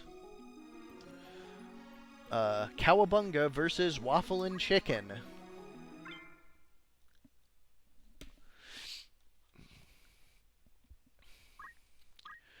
For Cowabunga, Michelangelo the Please Eat Aribo, Leonardo the Spellblade with attack up, basic skill, and damage split. Donatello the Spellblade, Fig found the same unit I did, martial arts, punch art, 20 attack. And April the Chemist with a bag, steel, guts, and dragon spirit. On the other side, we have Hattie B's The Oracle with an octagon rod, which I believe starts innocent. Or does it set innocent? I can't remember which. Let me take a look. Either way, time magic, catch, and equip armor. Octagon Rod starts innocent. Bolton Spicy the Archer with punch art, Hamido, and Sicken. Punch art not something you see on a lot of archers. Smokin' Thighs the Bone Snatch and Helen's Hot the Living Bone. It's okay. Break just had some ideas this month. This month because he has a punch art archer, and he also had a monk with a bow. So you know, just mix and rolls a little. Large 82 to start.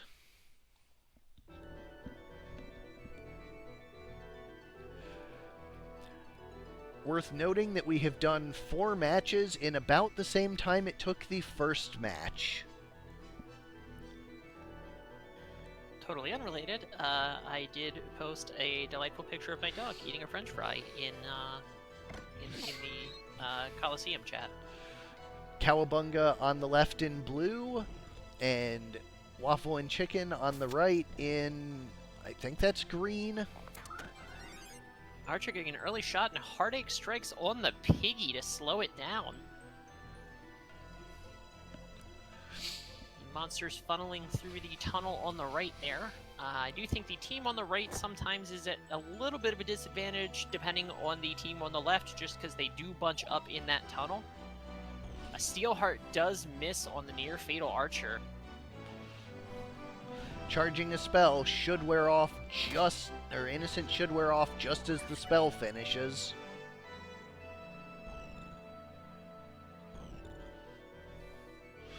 Chakra for the Archer to bring him back into the fight. 45, not a huge chakra, but does get about a near fatal at the very least.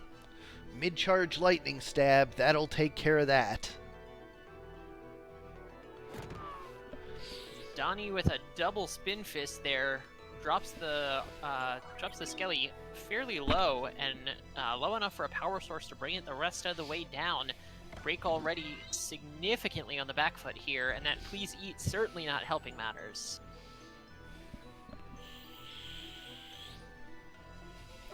Smoking Thighs attempting to go for a death, but probably not going to get it off here. Archer gets a re-raise and goes for the chakra, but that's not going to keep him up for very long here. Death fails. Donatello with the huge wave fist.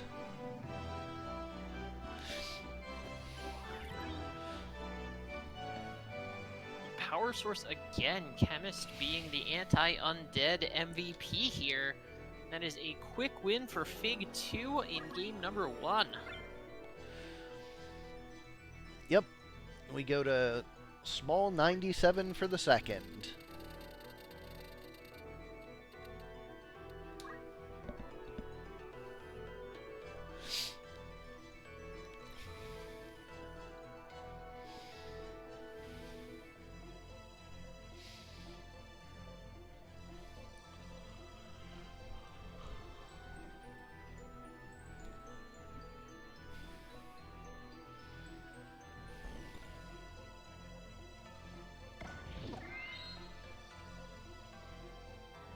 Spellblade has a quick snack here.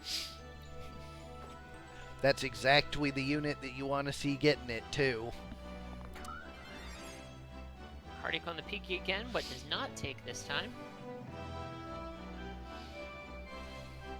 Skelly's both moving up and charging spells. Is that a double death coming out? Looks like it, because all the other Skelly moves are instant.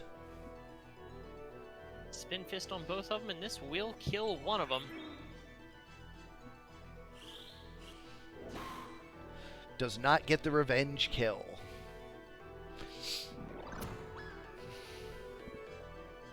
That is 3 units down already.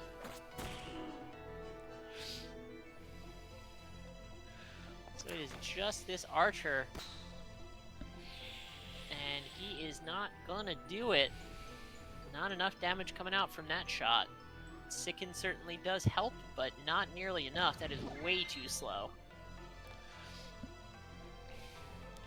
Both Spellblades hasted. Oof. 273, I'm not sure if that was a dead proc or not, but it doesn't matter because it still killed. And that is a quick 2-0 from Fig. Break 4 is eliminated.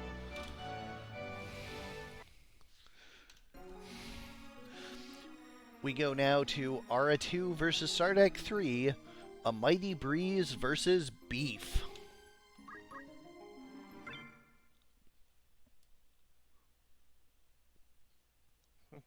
Two different ways of describing the same phenomenon? I guess. Nadas the Thief with basic skill counter, magic attack up, and an Iga knife. Uh, sure, magic attack up.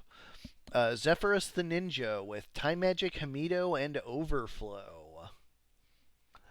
Boreas the Archer, Wind Slash Bow, strengthened with Feather Hat, with attack up and counter throw. And Eurus the Wizard with Faith Rod, Aegis Shield, and Rubber Shoes to mitigate the Faith Rod. White Magic, Counter Magic, and Equip Shield. On the other side, Agrius the Spellblade with Magic Attack Up, CT Save, and Item. Cleric the Trent with Blessing of Nature. Hammer Time the Master Tonberry. Stop. Hammer Time. And Gideon the Monk with Equip Armor, Counter Throw, and Basic Skill. We'll go to large 95 to start. Whoops, that was the wrong button.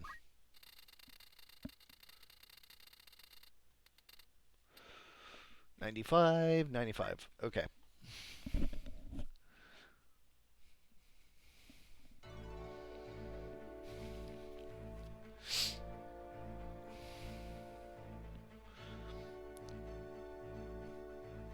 Beef on the right in red, and a Mighty Breeze on the left in... not red. Green.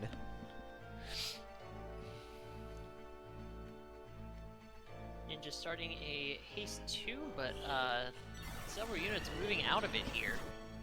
Does only hit one of them. She does not hit herself. I don't think it was possible for her to miss the Faith Wizard. I suppose if it was, Aura would have found the way, but that is neither here nor there. Thief going to move up just a little bit, take a position here. Archer is going to get firstest blood here with a shot out, time shot for 255 on the tree. Second blood.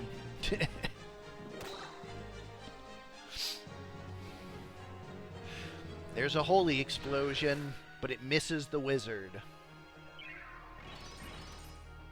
A big blessing of nature shall protect and re-raise on 2. There's a heal for the teammate. And what looks to be a life being charged. Counter throw for almost as much as the initial attack. Wow.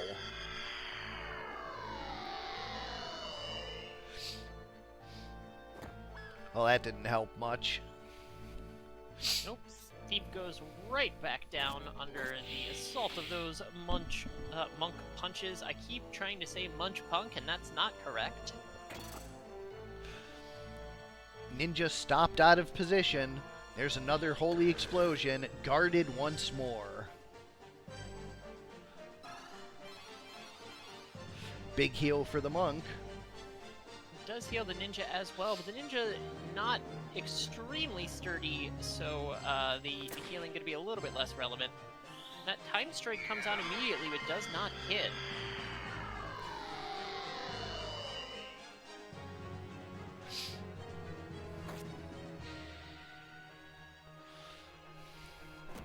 That's enough. Monk tired of the Spellblade failing to hit the wizard, and that's a dead proc on the chef's knife. Yes, chef.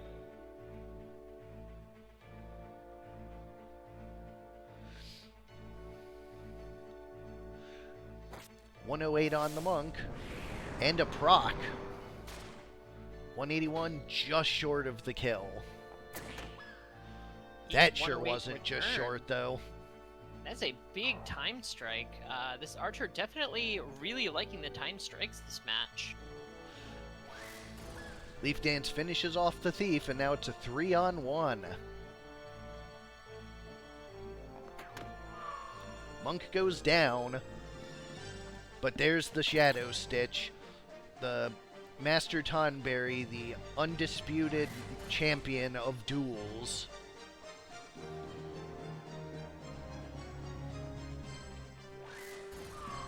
The Leaf Dances do it. Beef takes game 1. Go to small 38. Running it back on the small map here. Small map, I would say, probably favors Team Beef because it does allow the Tonberry to get in range a lot faster. So, Mighty Breeze has a tall order ahead of it if it wants to stay in the tournament here. Tonberry map.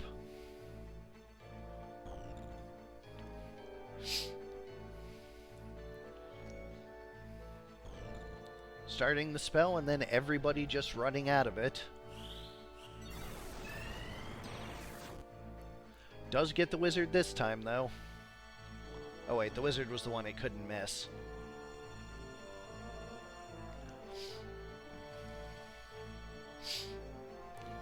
Nobody in range for any offensive actions just yet.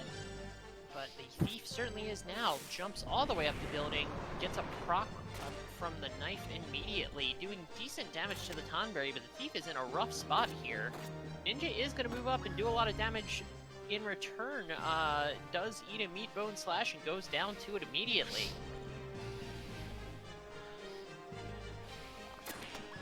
Time Strike takes out the Spellblade. Blessing of Nature on 3. And everyone's grudge does finish off that thief. So 2 of ours units down already. But a full life going to bring one back up. Just in time for its turn. It is able to kill the Tonberry, no Guts proc. Granted, it had a good chance since 2 swings, so it would have had to have Guts twice. Attack to heal the teammate wizard. Beat Dance across the gap, hits no problem. Tonberry's back up though, but it is too low. It's not close enough to kill anything immediately, so it's going to run away. Speaking of running away, Monk gets a kill and runs away immediately. Tonberry gutses the shot. That's not enough to kill the Monk, and that puts the Ninja in position to get grudged. That was a bad move from the Ninja. Thief is going to crystallize here in a moment, but so is the Spellblade. Another Guts proc. Killing the Tonberry right now not going to be incredibly effective regardless, because it does have re-raise.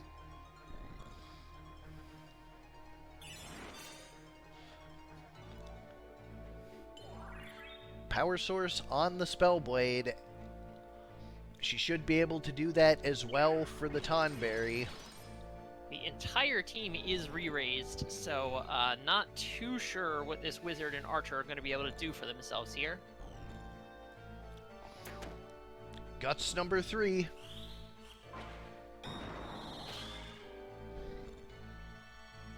Wizard does heal himself to full with the Cyclone. The Archer is, did not go down actually. Yeah, he has like 10 more hit points than the Monk does. Not enough to survive that holy explosion, though. He's going for the crystal. But he doesn't have time. The Monk takes out the Wizard. Beef takes it 2-0. Aura 2 is eliminated. Oh, my team's doing better today than they did the whole rest of the tournament, so that's nice. Up next, we have Paddy 2 versus Hero 2. 2 Burt, 2 Alert versus Hyper Offense. I can't wait for Burt Tokyo Drift. We have Robert the Noose with Bloodsword and Red Shoes. Hamido for if those red shoes get broken. And Secret Hunt to take out any monsters, but none of those on the other side. Lambert the Geomancer with Elemental, Black Magic, Counter Magic, and Overflow. Dilbert the Mediator with a Stone Gun, Black Magic, Auto Potion, and Equip Armor. Notably, nothing to remove this slow. And Engelbert the Priest with White Magic, Time Magic, Counter Flood, and Defense Up. I guess he does have a haste, but not a very fast one at speed 8. For the other side, for Hyper Offense, Tyranitar the Knight with Dance HP Restore and Guts. Blissey the Geomancer with White Magic, Dragon Spirit, and 2 swords. That's 2 punches for this Geomancer. Garchomp the Monk with Basic Skill MP Switch and Equip Armor. And Melmetal the Ninja. Double Morningstar, Attack Up, Weapon Guard, Punch Art. This ninja does a lot of damage. Look at those red shoes. It's gonna be a lot.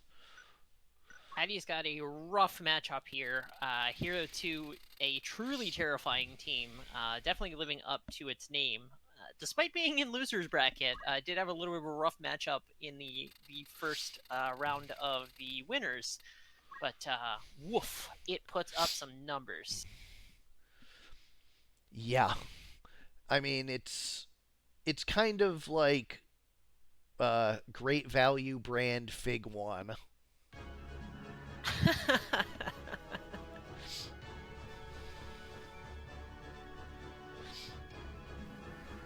We have Fig 1 at home.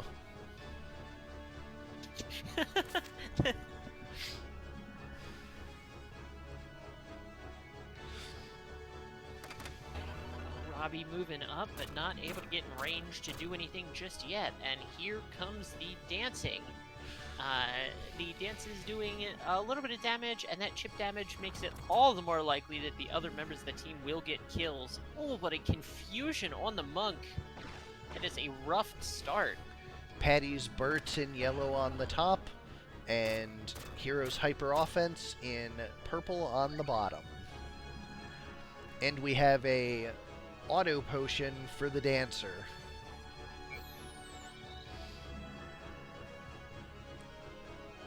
Of all the things the confused monk could have done, wishing is probably about the least bad.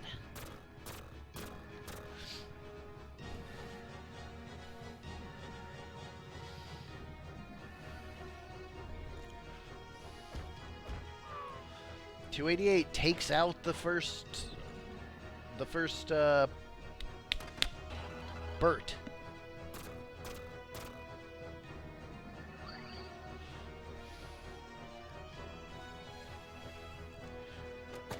Mediator shoots for 294. That's got to be like good compatibility, if not best. It does proc the Dragon Spirit, so the Geo goes down, but did have re-raise. There's a life going to bring the Berserk Knight back up, but doesn't get an action.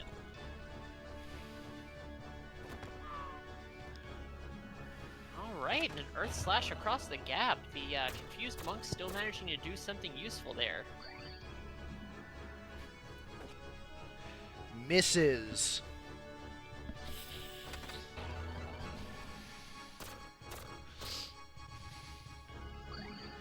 Nibus, really, the damage is adding up, auto potion notwithstanding. Geomancer is going to heal herself and run away. Ninja's going to get another turn here and is going to put that knight right back down. Only needed one of the bunks to do it. Another life being charged.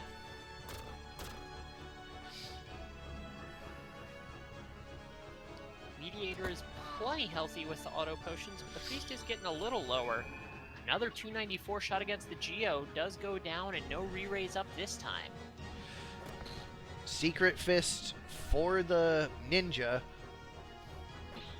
but the knight doesn't care about that. The dancer does stab the knight down, but unfortunately doesn't kill, so it does mean the ninja has to burn another action, putting him down again. Ninja not able to do anything else while they keep rezzing this knight, and that is rough. But another Secret Fist from the confused monk. She's really still being pretty helpful to her team despite being confused.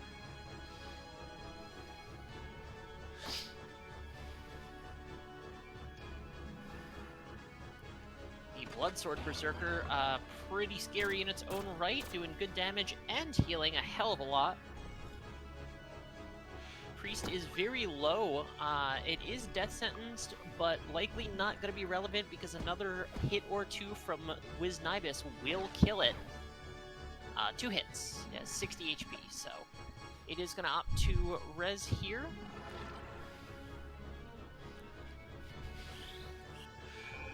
the Wisnibus was taken out by the confused monk's wave fist. So it was. I did not see that happening because I was petting my dog. My Certainly a co-commentator has worthwhile betrayed me. pursuit. Ninja falls, and now it is just that one confused unit versus the entire Burt squad. Priest is about to die as well. 238. That's probably not gonna matter.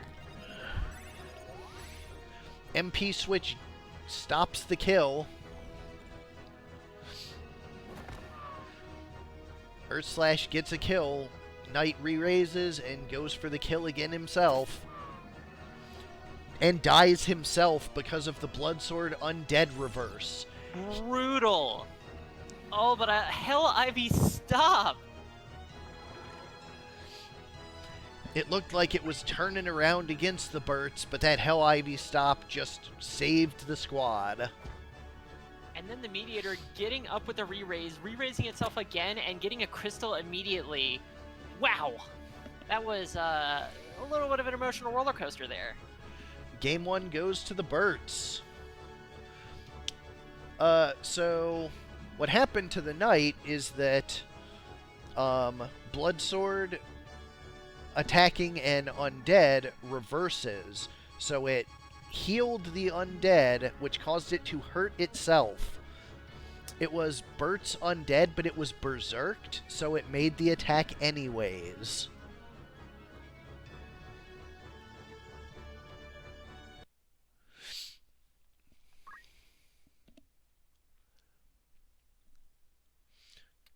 We go to small 25 for the next.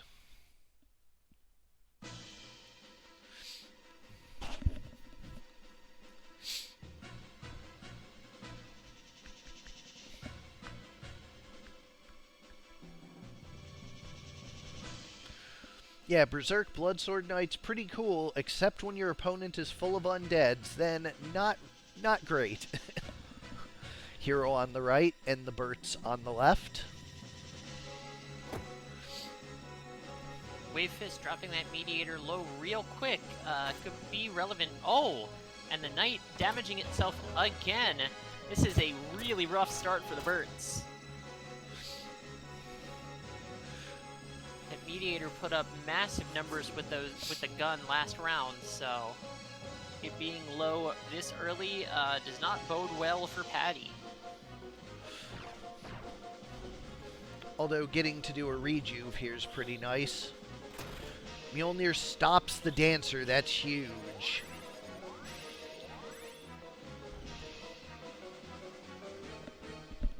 Rejuve does hurt the Monk there, but Garchomp, nice and bulky like its namesake. And a Spin Fist to kill the Mediator, so we are down one unit. Ninja 140. is not undead, but will immediately get the revenge kill. Carve Model does not get the Petrify, and Lambert gets a three-way Geomancy, landing a Don't Move on the stopped Knight. Priest Definitely going for a revive here. not bad, but it is a 2-on-4 already. Make that a 3-on-4. 1-on-4. Small map significantly playing against the Burts here. Yeah, if you're Hero, I don't think this could have gone any better. The medium map could go either way. Really depends on how medium the map is. As is ever the case with mediums. Life for the Geomancer. Geo is back up.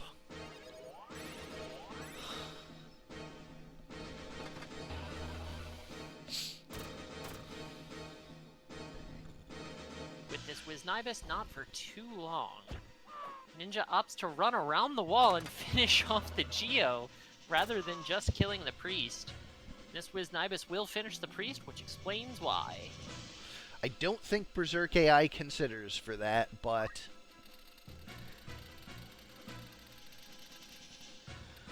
We go to Medium Map 101 for the Decider.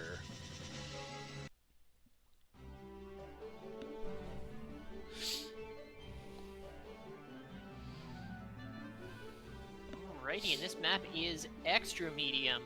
So, no terrain features to speak of here. A little bit of water on the sides that will likely not come into play. It's just a straight up head-to-head.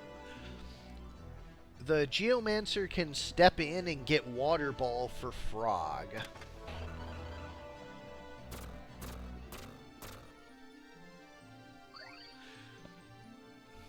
Certainly could. Question is, will they?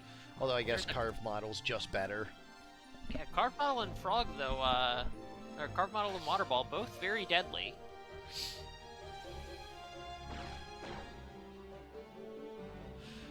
Priest Ninja opting being for the water. slowed. Fails. 200, a good Milner, but does not get to stop this time, so the Whiz Knive Eye continues. Dem Whiz Nabbers.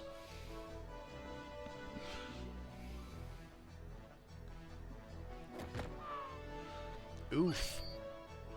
But triggers the HP restore, so it all works out in the end. And the Blood Sword being guarded. This is a bad sign for Bertz.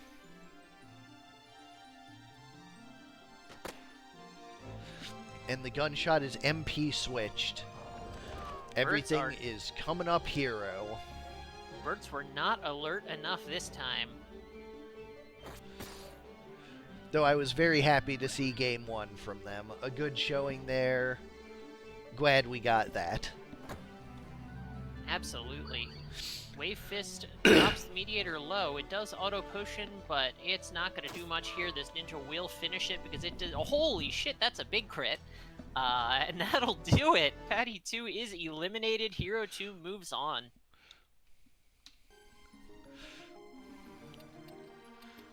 Up next, we have Kaffe 2 versus Kjata 1. Master Onion third bout versus the Beatles.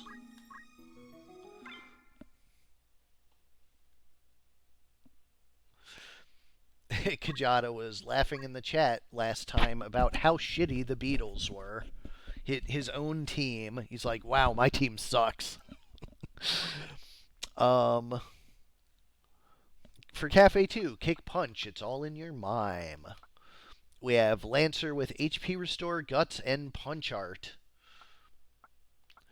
We have a Monk with Time Magic, Barrier, and Equip Armor.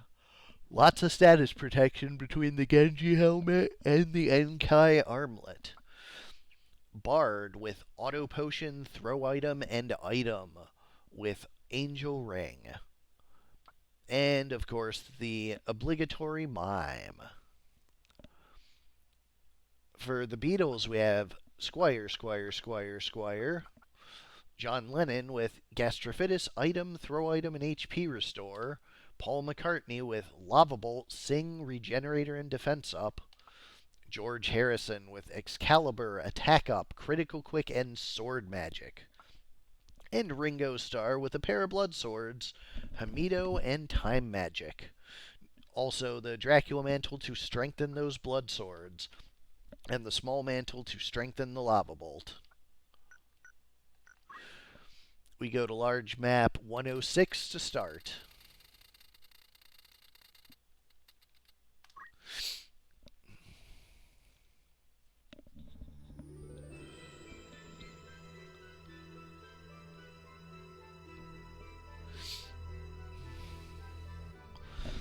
And this is one of the more complicated large maps.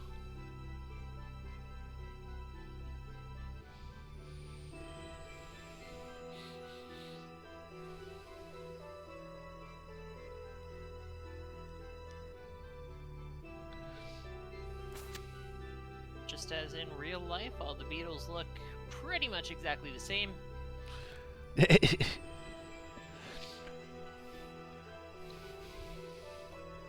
Are any of the Beatles even still alive? I think so. Okay, so they're not all, like, in coffins.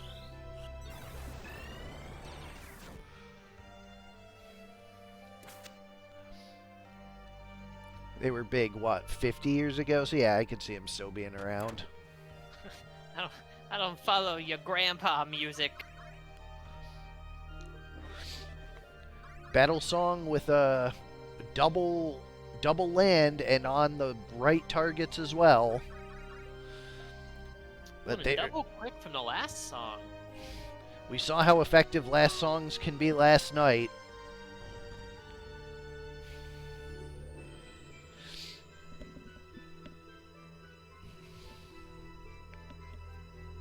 Ringo bringing up the rear.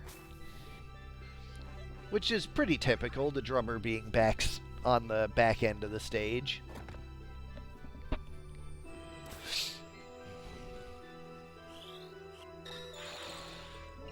The Re-raise is cut. I don't know why Despair has a sequel, but it sounds bad.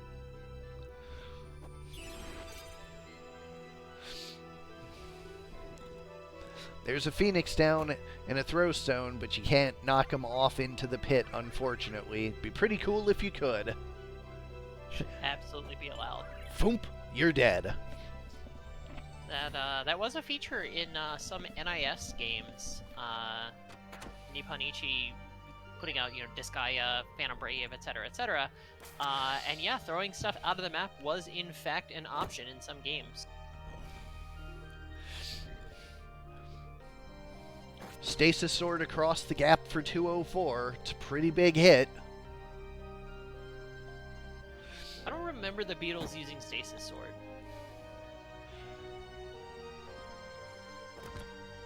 I didn't listen to your grandpa music, so... 91 and 91 again. HP restore triggered, though.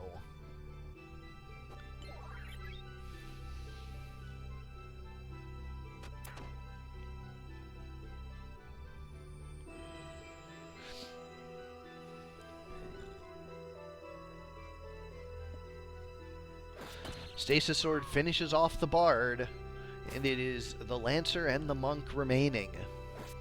But there's a Hamido for 160. Oof.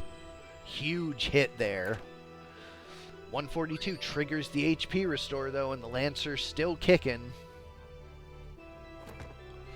Earth Slash for 91. Still enough to near fatal that Beetle. Mime is going to crystallize pretty soon here. We're getting another song coming out.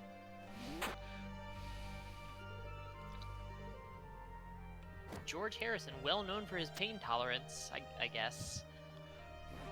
I don't know a whole lot of anything about the Beatles. Yeah, no, I know like 3 or 4 other songs maybe. I know that Ringo was the drummer, and that's about it.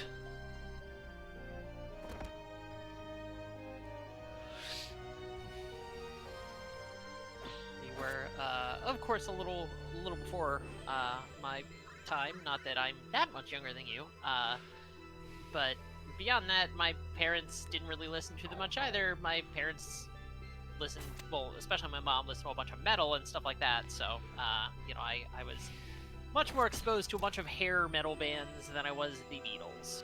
Yeah, I'm going to say those are not very similar. Last song coming out, Double Quick.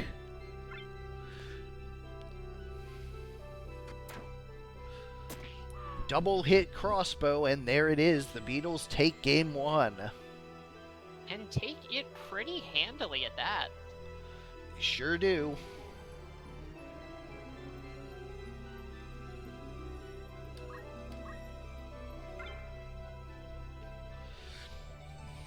Yeah, Fig certainly could have been a lot worse. I definitely was exposed to a lot of, AC/DC, Judas Priest, what have you, that general sort of swath of music, so...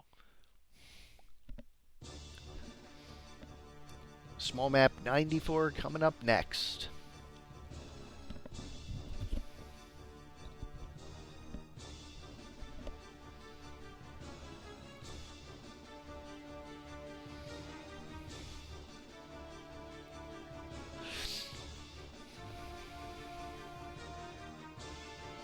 These songs begin.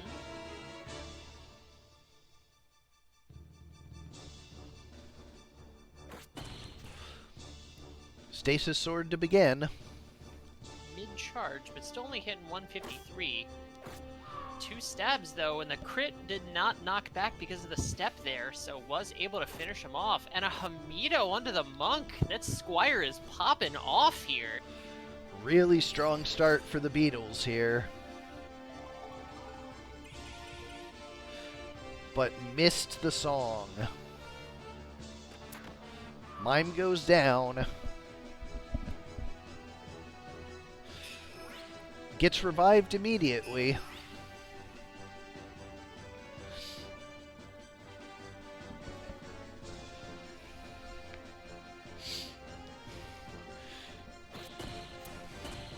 Stasis Sword guarded by the Lancer, but does take out the Mime. The Monk goes down. Nameless coming out. Haste, haste, regen, shell. Playing one of the hits here. Beatles are already taking a commanding lead in this match. Reflect, haste, reflect. That's 3 hastes off of that pair of songs. That Stasis Sword hits, chunking off half the Lancer's hit points. She elects to revive the Mime. But stuck in a little bit of a revive loop here. Mime's going to go right back down to the shot again. Although the numbers might not line up that way forever, given how, ooh, Guts for the HP restore. But given hastes, ooh, a re-raise and another haste. That's the full 4 hastes off those Nameless songs. Bard finally gets an action here, but is going to die to the Stasis Sword. Lancer is not hit by it. This is a very durable Lancer.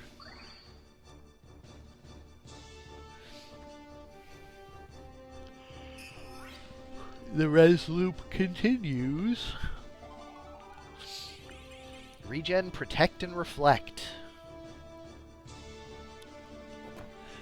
A throw stone to finish off the Mime once more.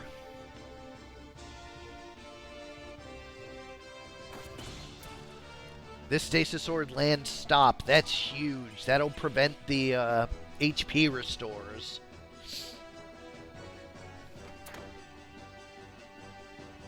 Lancer goes low. Should die right here. Throw stone is Guts. Holy hits for 6. Guts is no joke.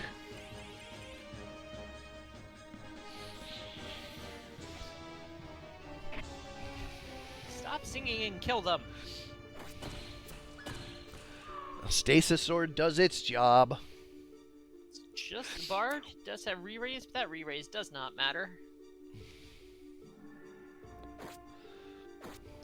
220. 90 of it auto-potioned away, but he is getting really low.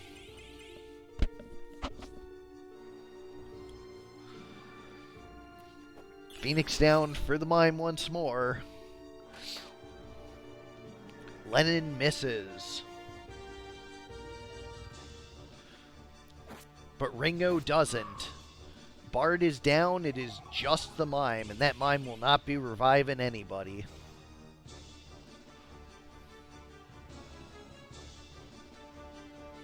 That will do it, and the Squires move on. I'm excited to potentially see a run from the Quad Squire team. And Master Onion is eliminated.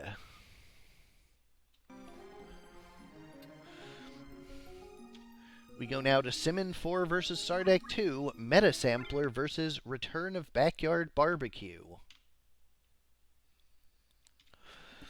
I've been doing a whole lot better in the losers bracket than I did in round 1. Let's see if that trend continues.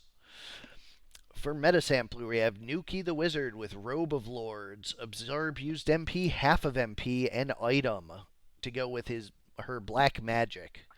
Support Porky with Oink for Revives. Cheese the Geomancer with Counterflood, Overflow, and Punch Art. And Nuker the Time Mage with Summon Magic, Damage Split, and Short Charge. On the other side, Hammer Eye the Samurai with his sword magic, attack up, and dragon spirit. Smokey the Chemist with steel, weapon guard, and abandon. Abandon for that elf mantle's 24% and weapon guard's enormous 40%. Very hard to hit physically. Grill the Red Dragon and Propane the Grenade. We'll go to large 99 to kick it off.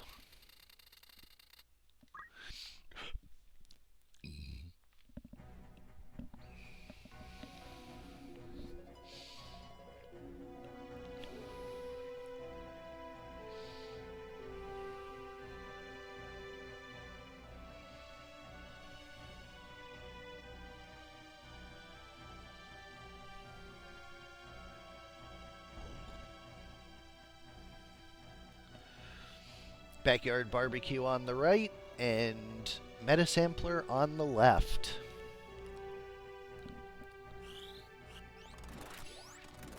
Haste comes out, hits just the Time Mage.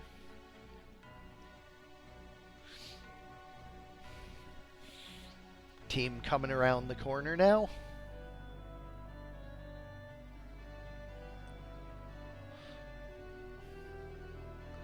Chemist starts off with a Steel Heart and charms the Piggy.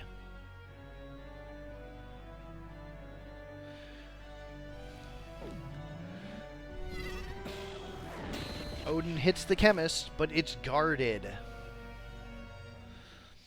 338, huge spell being charged here, but there's the Stasis Sword. Mid-charge takes him out, although the charm also canceled.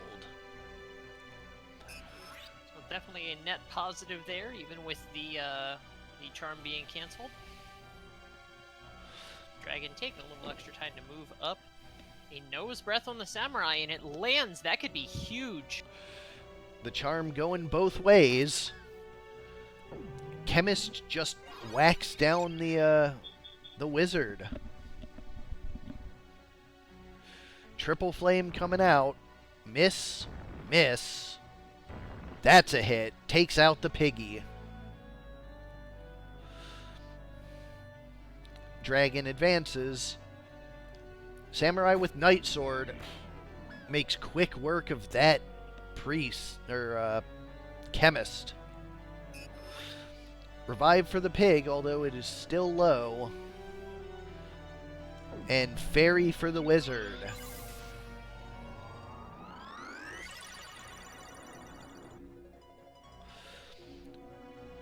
Let's see what Grenade has to say about that. Miss, miss, miss. Dancing around the Piggy. Dragon's gonna tail swing to cancel the charm and take out the wizard. And trigger the re-raise. Nice turnaround there. Dragon Spirit being triggered by the dragon. Oof. Appropriate. Huge. That was 767? Huge mid-charge crit from a two-handed samurai sword. Triple Flame catches the wizard, but does not catch the Geo. Grill making some pork ribs. 338 in the back, and Backyard Barbecue takes game one. A pretty handy victory and a small map. It still works pretty well for Backyard Barbecue, so... Same Simmon's location, smaller map. Both Lazalia Castle. We go inside to the smaller, no, this is not inside, this is at the drawbridge.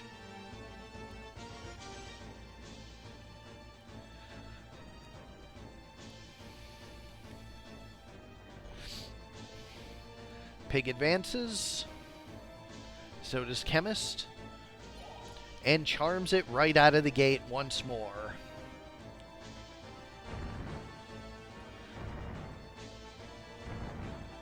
But that charm is immediately canceled with the Triple Flame.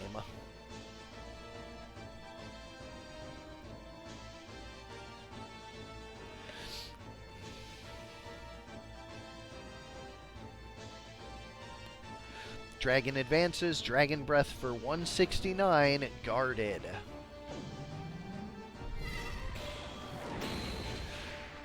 Odin 150 on the Chemist. That's a huge Flare 2. Haven't seen a Flare 2 cast in a little bit. Only hits one, but unsurprisingly kills. Triple Flame Revenge kill, and a second double kill. Geomancer retreats to revive, but misses. Piggy retreats to revive. This one can't miss. That Time Mage is back up. Only 202 HP for how long? Dragon gets up and does go for the Piggy instead of the Time Mage. Probably not a bad choice. Grenade going for both. There's the Geo, but misses the Time Mage. Time Mage going for a Fairy, gonna bring up multiple units. Missing two of them, only bringing up the Wizard. That isn't gonna last for long. Fire Breath takes her out. Hamurai having trouble getting into range. But that hits, and that's it. Camera blocking the view of what just happened to that poor Time Mage. Probably for the best. That is a 2-0 for Sardek. Simmon 4 is out.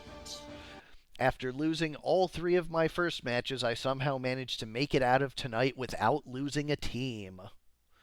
Yes, Triple Flame was a mistake. I accidentally fat-fingered my calculator and thought it was going to do half that much damage. So that was an error that I'll be remedying next month. Yeah, that should not have happened. But once the data companion is released, that's the format everyone has. I can't really take it back because people have already built teams, and taking that time away from them would be unfair. Anyways, we move on to the second to last match of the night. Break 1 versus Soul 3. Drop of Red versus Conga Line.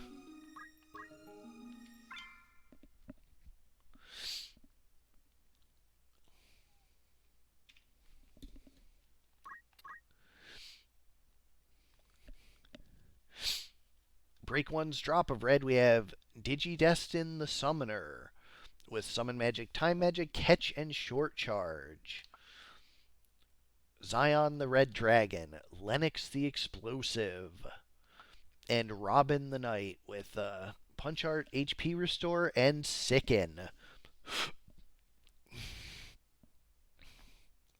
For Conga Line, we have Butter Knife the Ninja with Angel Ring, Double Hidden Knife, Attack Up, Dragon Spirit. A lot of damage on that ninja. Ups the Archer with Ultima Bow, Item, Critical Quick, and Throw Item. Struttin' the Ochu with Goo for, I think that's Don't Act and something else. Whatever. Don't Act. Rook the Time Mage with White Magic, Counterflood, and Equip Armor. Go to large map 76.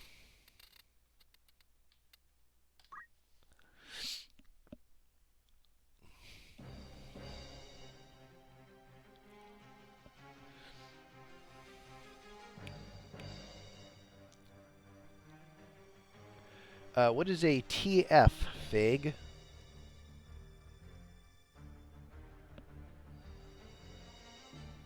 Triple Flame? Ah, yes.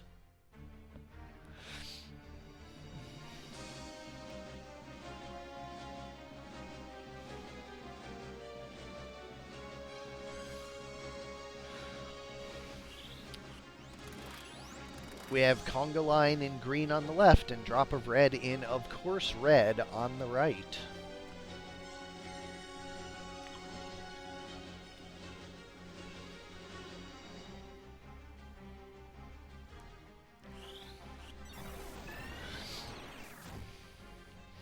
triple haste for drop of red. 180, not a small shuriken coming out, but the dragons plenty tanky, of course. It's one thing they do best is stay up. Just nice, consistent damage. Blastar Punch takes the hat off the archer and poisons thanks to Sicken. Flame Attack follow-up takes him out.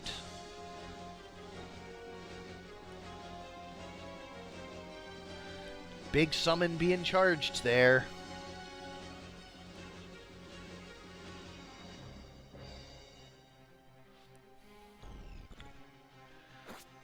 $75 damage plus the Sicken.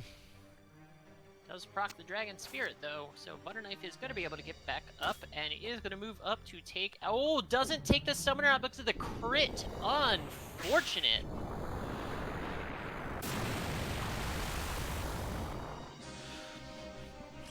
And near fatal in both directions because of it.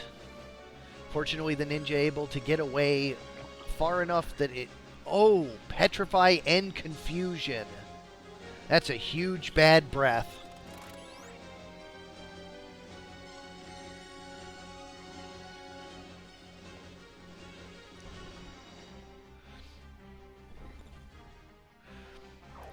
Chakra to help the dragon, and the poison cancels the confusion. Archer takes out the summoner, but it's all the ninja can do to toss a shuriken and get out of there. Tail Swing takes out the archer. There's another bad breath coming. Sleep in silence this time. Though the sleep will not last too long since he is poisoned. His turn doesn't come up when he slept, so the poison won't be ticking to wake him up. Oh, yeah, I guess that's true, huh? I'm so used to poison waking sleeping units up. Speaking of goo, there's the Don't Act.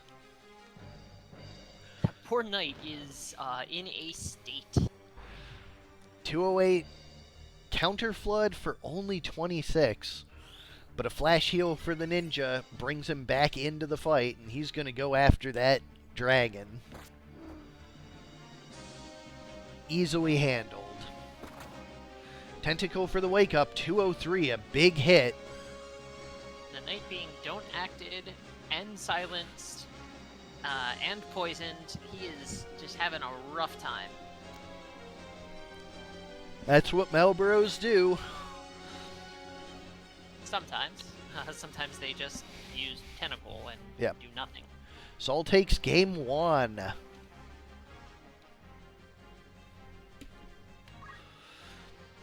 Small map 70 for the next.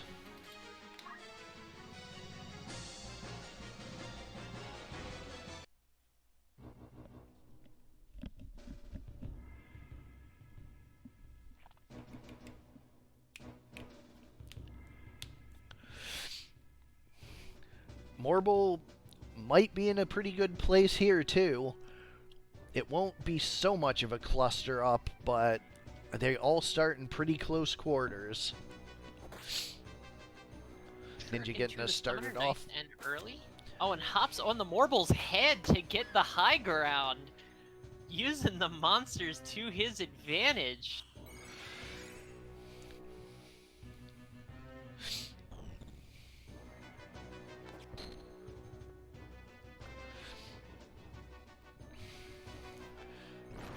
Flame spin there, doing a lot of damage to everybody around.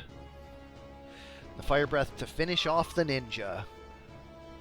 But the Ochu is gonna goo to stop that. Yep, don't act the grenade. Ninja defies pain, barely surviving, and he gets out of there for the moment. Archer very comfy up here, of course. Power source for the Time Mage, who goes for a flash heal on the grenade. Secret Fist does land. Counter Flood does not proc. And Ninja comes back down with the Shuriken. 180 to the Dragon. Power Source 135 to the Undead Knight. Dragon with a 220 dash, not quite enough to finish off the Ninja. There goes the bad breath. Poison and confusion, so when that Don't Act wears off, it will be confused. Just kidding, it's not. Chakra on the Undead Knight. Don't Act wears off. This bomb might be able to still get an action here. Dragon Slayer Ninja once more. This archer is just... Uh-oh. Critical quick. But a flame spin instead of a self-destruct. Flame spin, of course, incredibly good on those bombs since it does self-heal, but because of that, you also see a lot less explosions from the big bombs.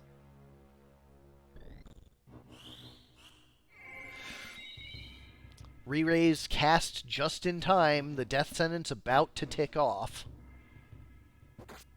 Speaking of things ticking, the summoner is going to crystallize here in just a moment. Archer taking another shot. That Archer is just an absolute scourge.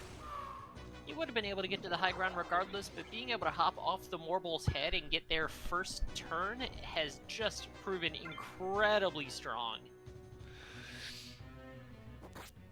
Just a you know, stroke of luck from what team member was in what slot, but just the same, very, very good. Tentacle to the back, and that is that. Conga Line takes it 2-0.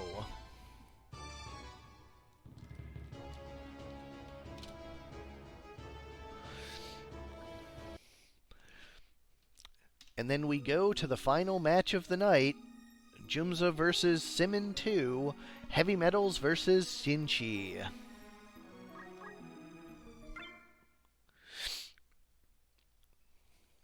This is Jumza's only team in the tourney, so this could be, well, this is, you know, back against the wall, make or break. Could be the second person out, first person eliminated being Vana Chrism. For Heavy Metals, we have Plutonium the Sacred with Shakeoff and Mimic Titan. Uranium the Geomancer with Elemental Item and Equip Armor. Radium the Monk with Earth Close, HP Restore, Attack Up, and Basic Skill. And Radon the Wizard with Black Magic, Summon Magic, Counter Magic, and Magic Attack Up. If I recall correctly, this team heavily makes use of the Earth element with Earth Close, Green Beret, Strengthening, and just this guy also naturally absorbing. Let's see what Black and Summon Magic we have here. Just Explosion and Sylph and Titan, Wind and Earth. On the other side, for Sinchi, we have Takik the Time Mage with Sing for Battle Song, Counter Throw and Short Charge, plus that Time Magic, and the Mimes. I sure can't say those names, or at least not correctly.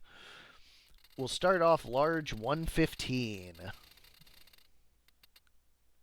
The Banished Fort.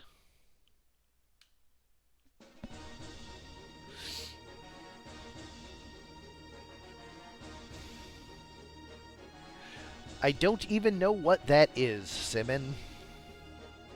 Which, probably about what you expected.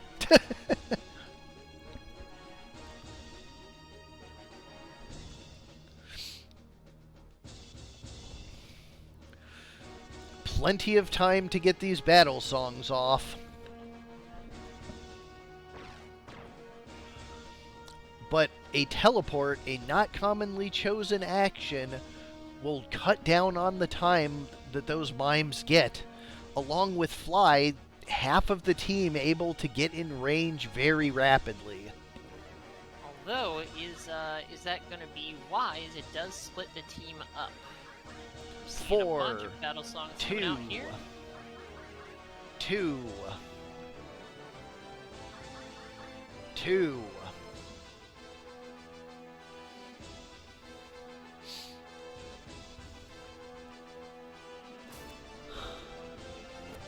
184. Earth Slash for 266. The 270 on that one. That one got most of the plus PAs. Another 3. Full miss. Another 3. And another 4. The ones up top got 3 whole buffs out of it. That's enormous. That one next to the monk is going to do so much damage.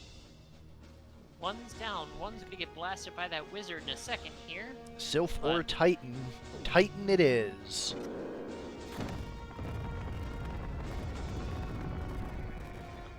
$245, not quite enough to finish him off, and he's going to do a lot of damage when his turn comes. Assuming he actually does damage and doesn't run away. Alright, I think he'll just run away. Although, actually, isn't that good when you're a mime mimicking battle songs? Could be, potentially.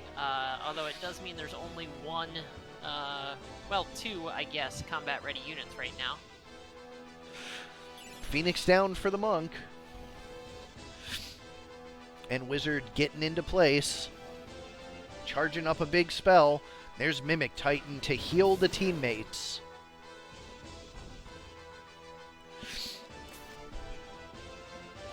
$240 one-shots the monk.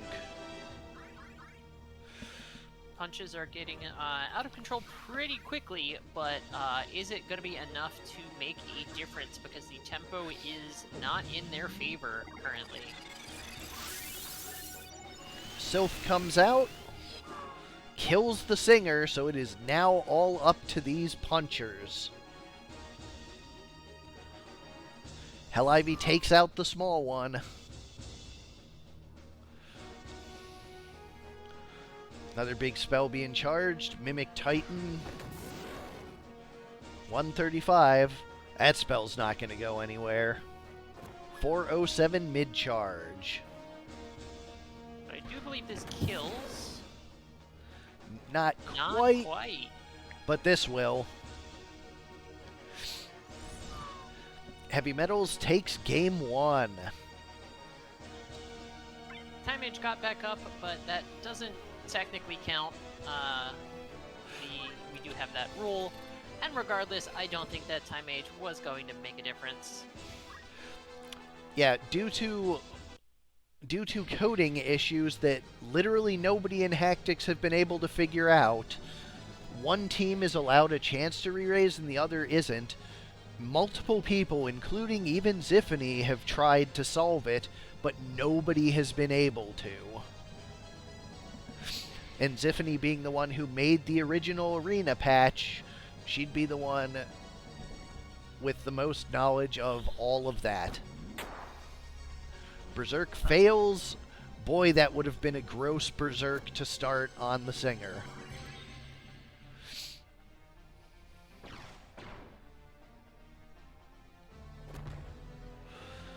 Slash drops one monk down low immediately. Other monks getting a chance to move in, but they have not had much time to boost their damage up. 2 punches still enough to take out the monk, but also 1 mime down already, so it is a 3-on-3 immediately. And that's going to be a big spell coming out. If one of the monks doesn't get an action first, that may well kill. All of them, Ludo. This is the small map of the final round. Yep, 11 and a half matches you've missed, Ludo. 2 mimes dropped low immediately. And that Mimic Titan, I think, kills. No, it doesn't, because they're floating, so the mimes will just run away.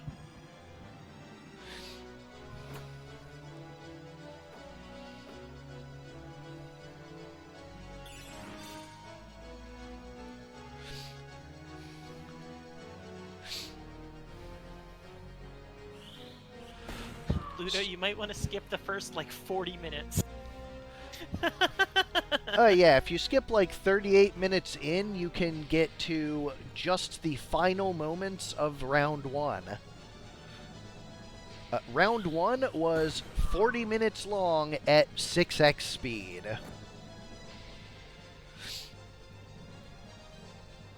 No, watch it for a minute, you'll understand. It was funny for a short period of time.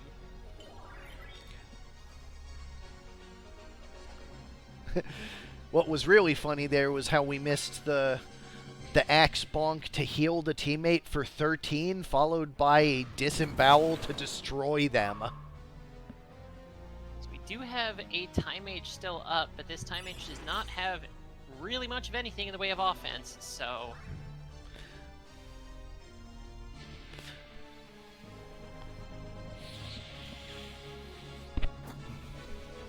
72 is not nothing, but also not enough.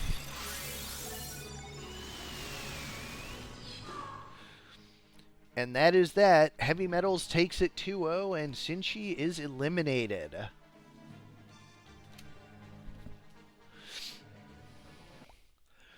Somehow, this stream, in spite of round 1 lasting longer than several matches put together, somehow we managed to finish the night earlier than most streams.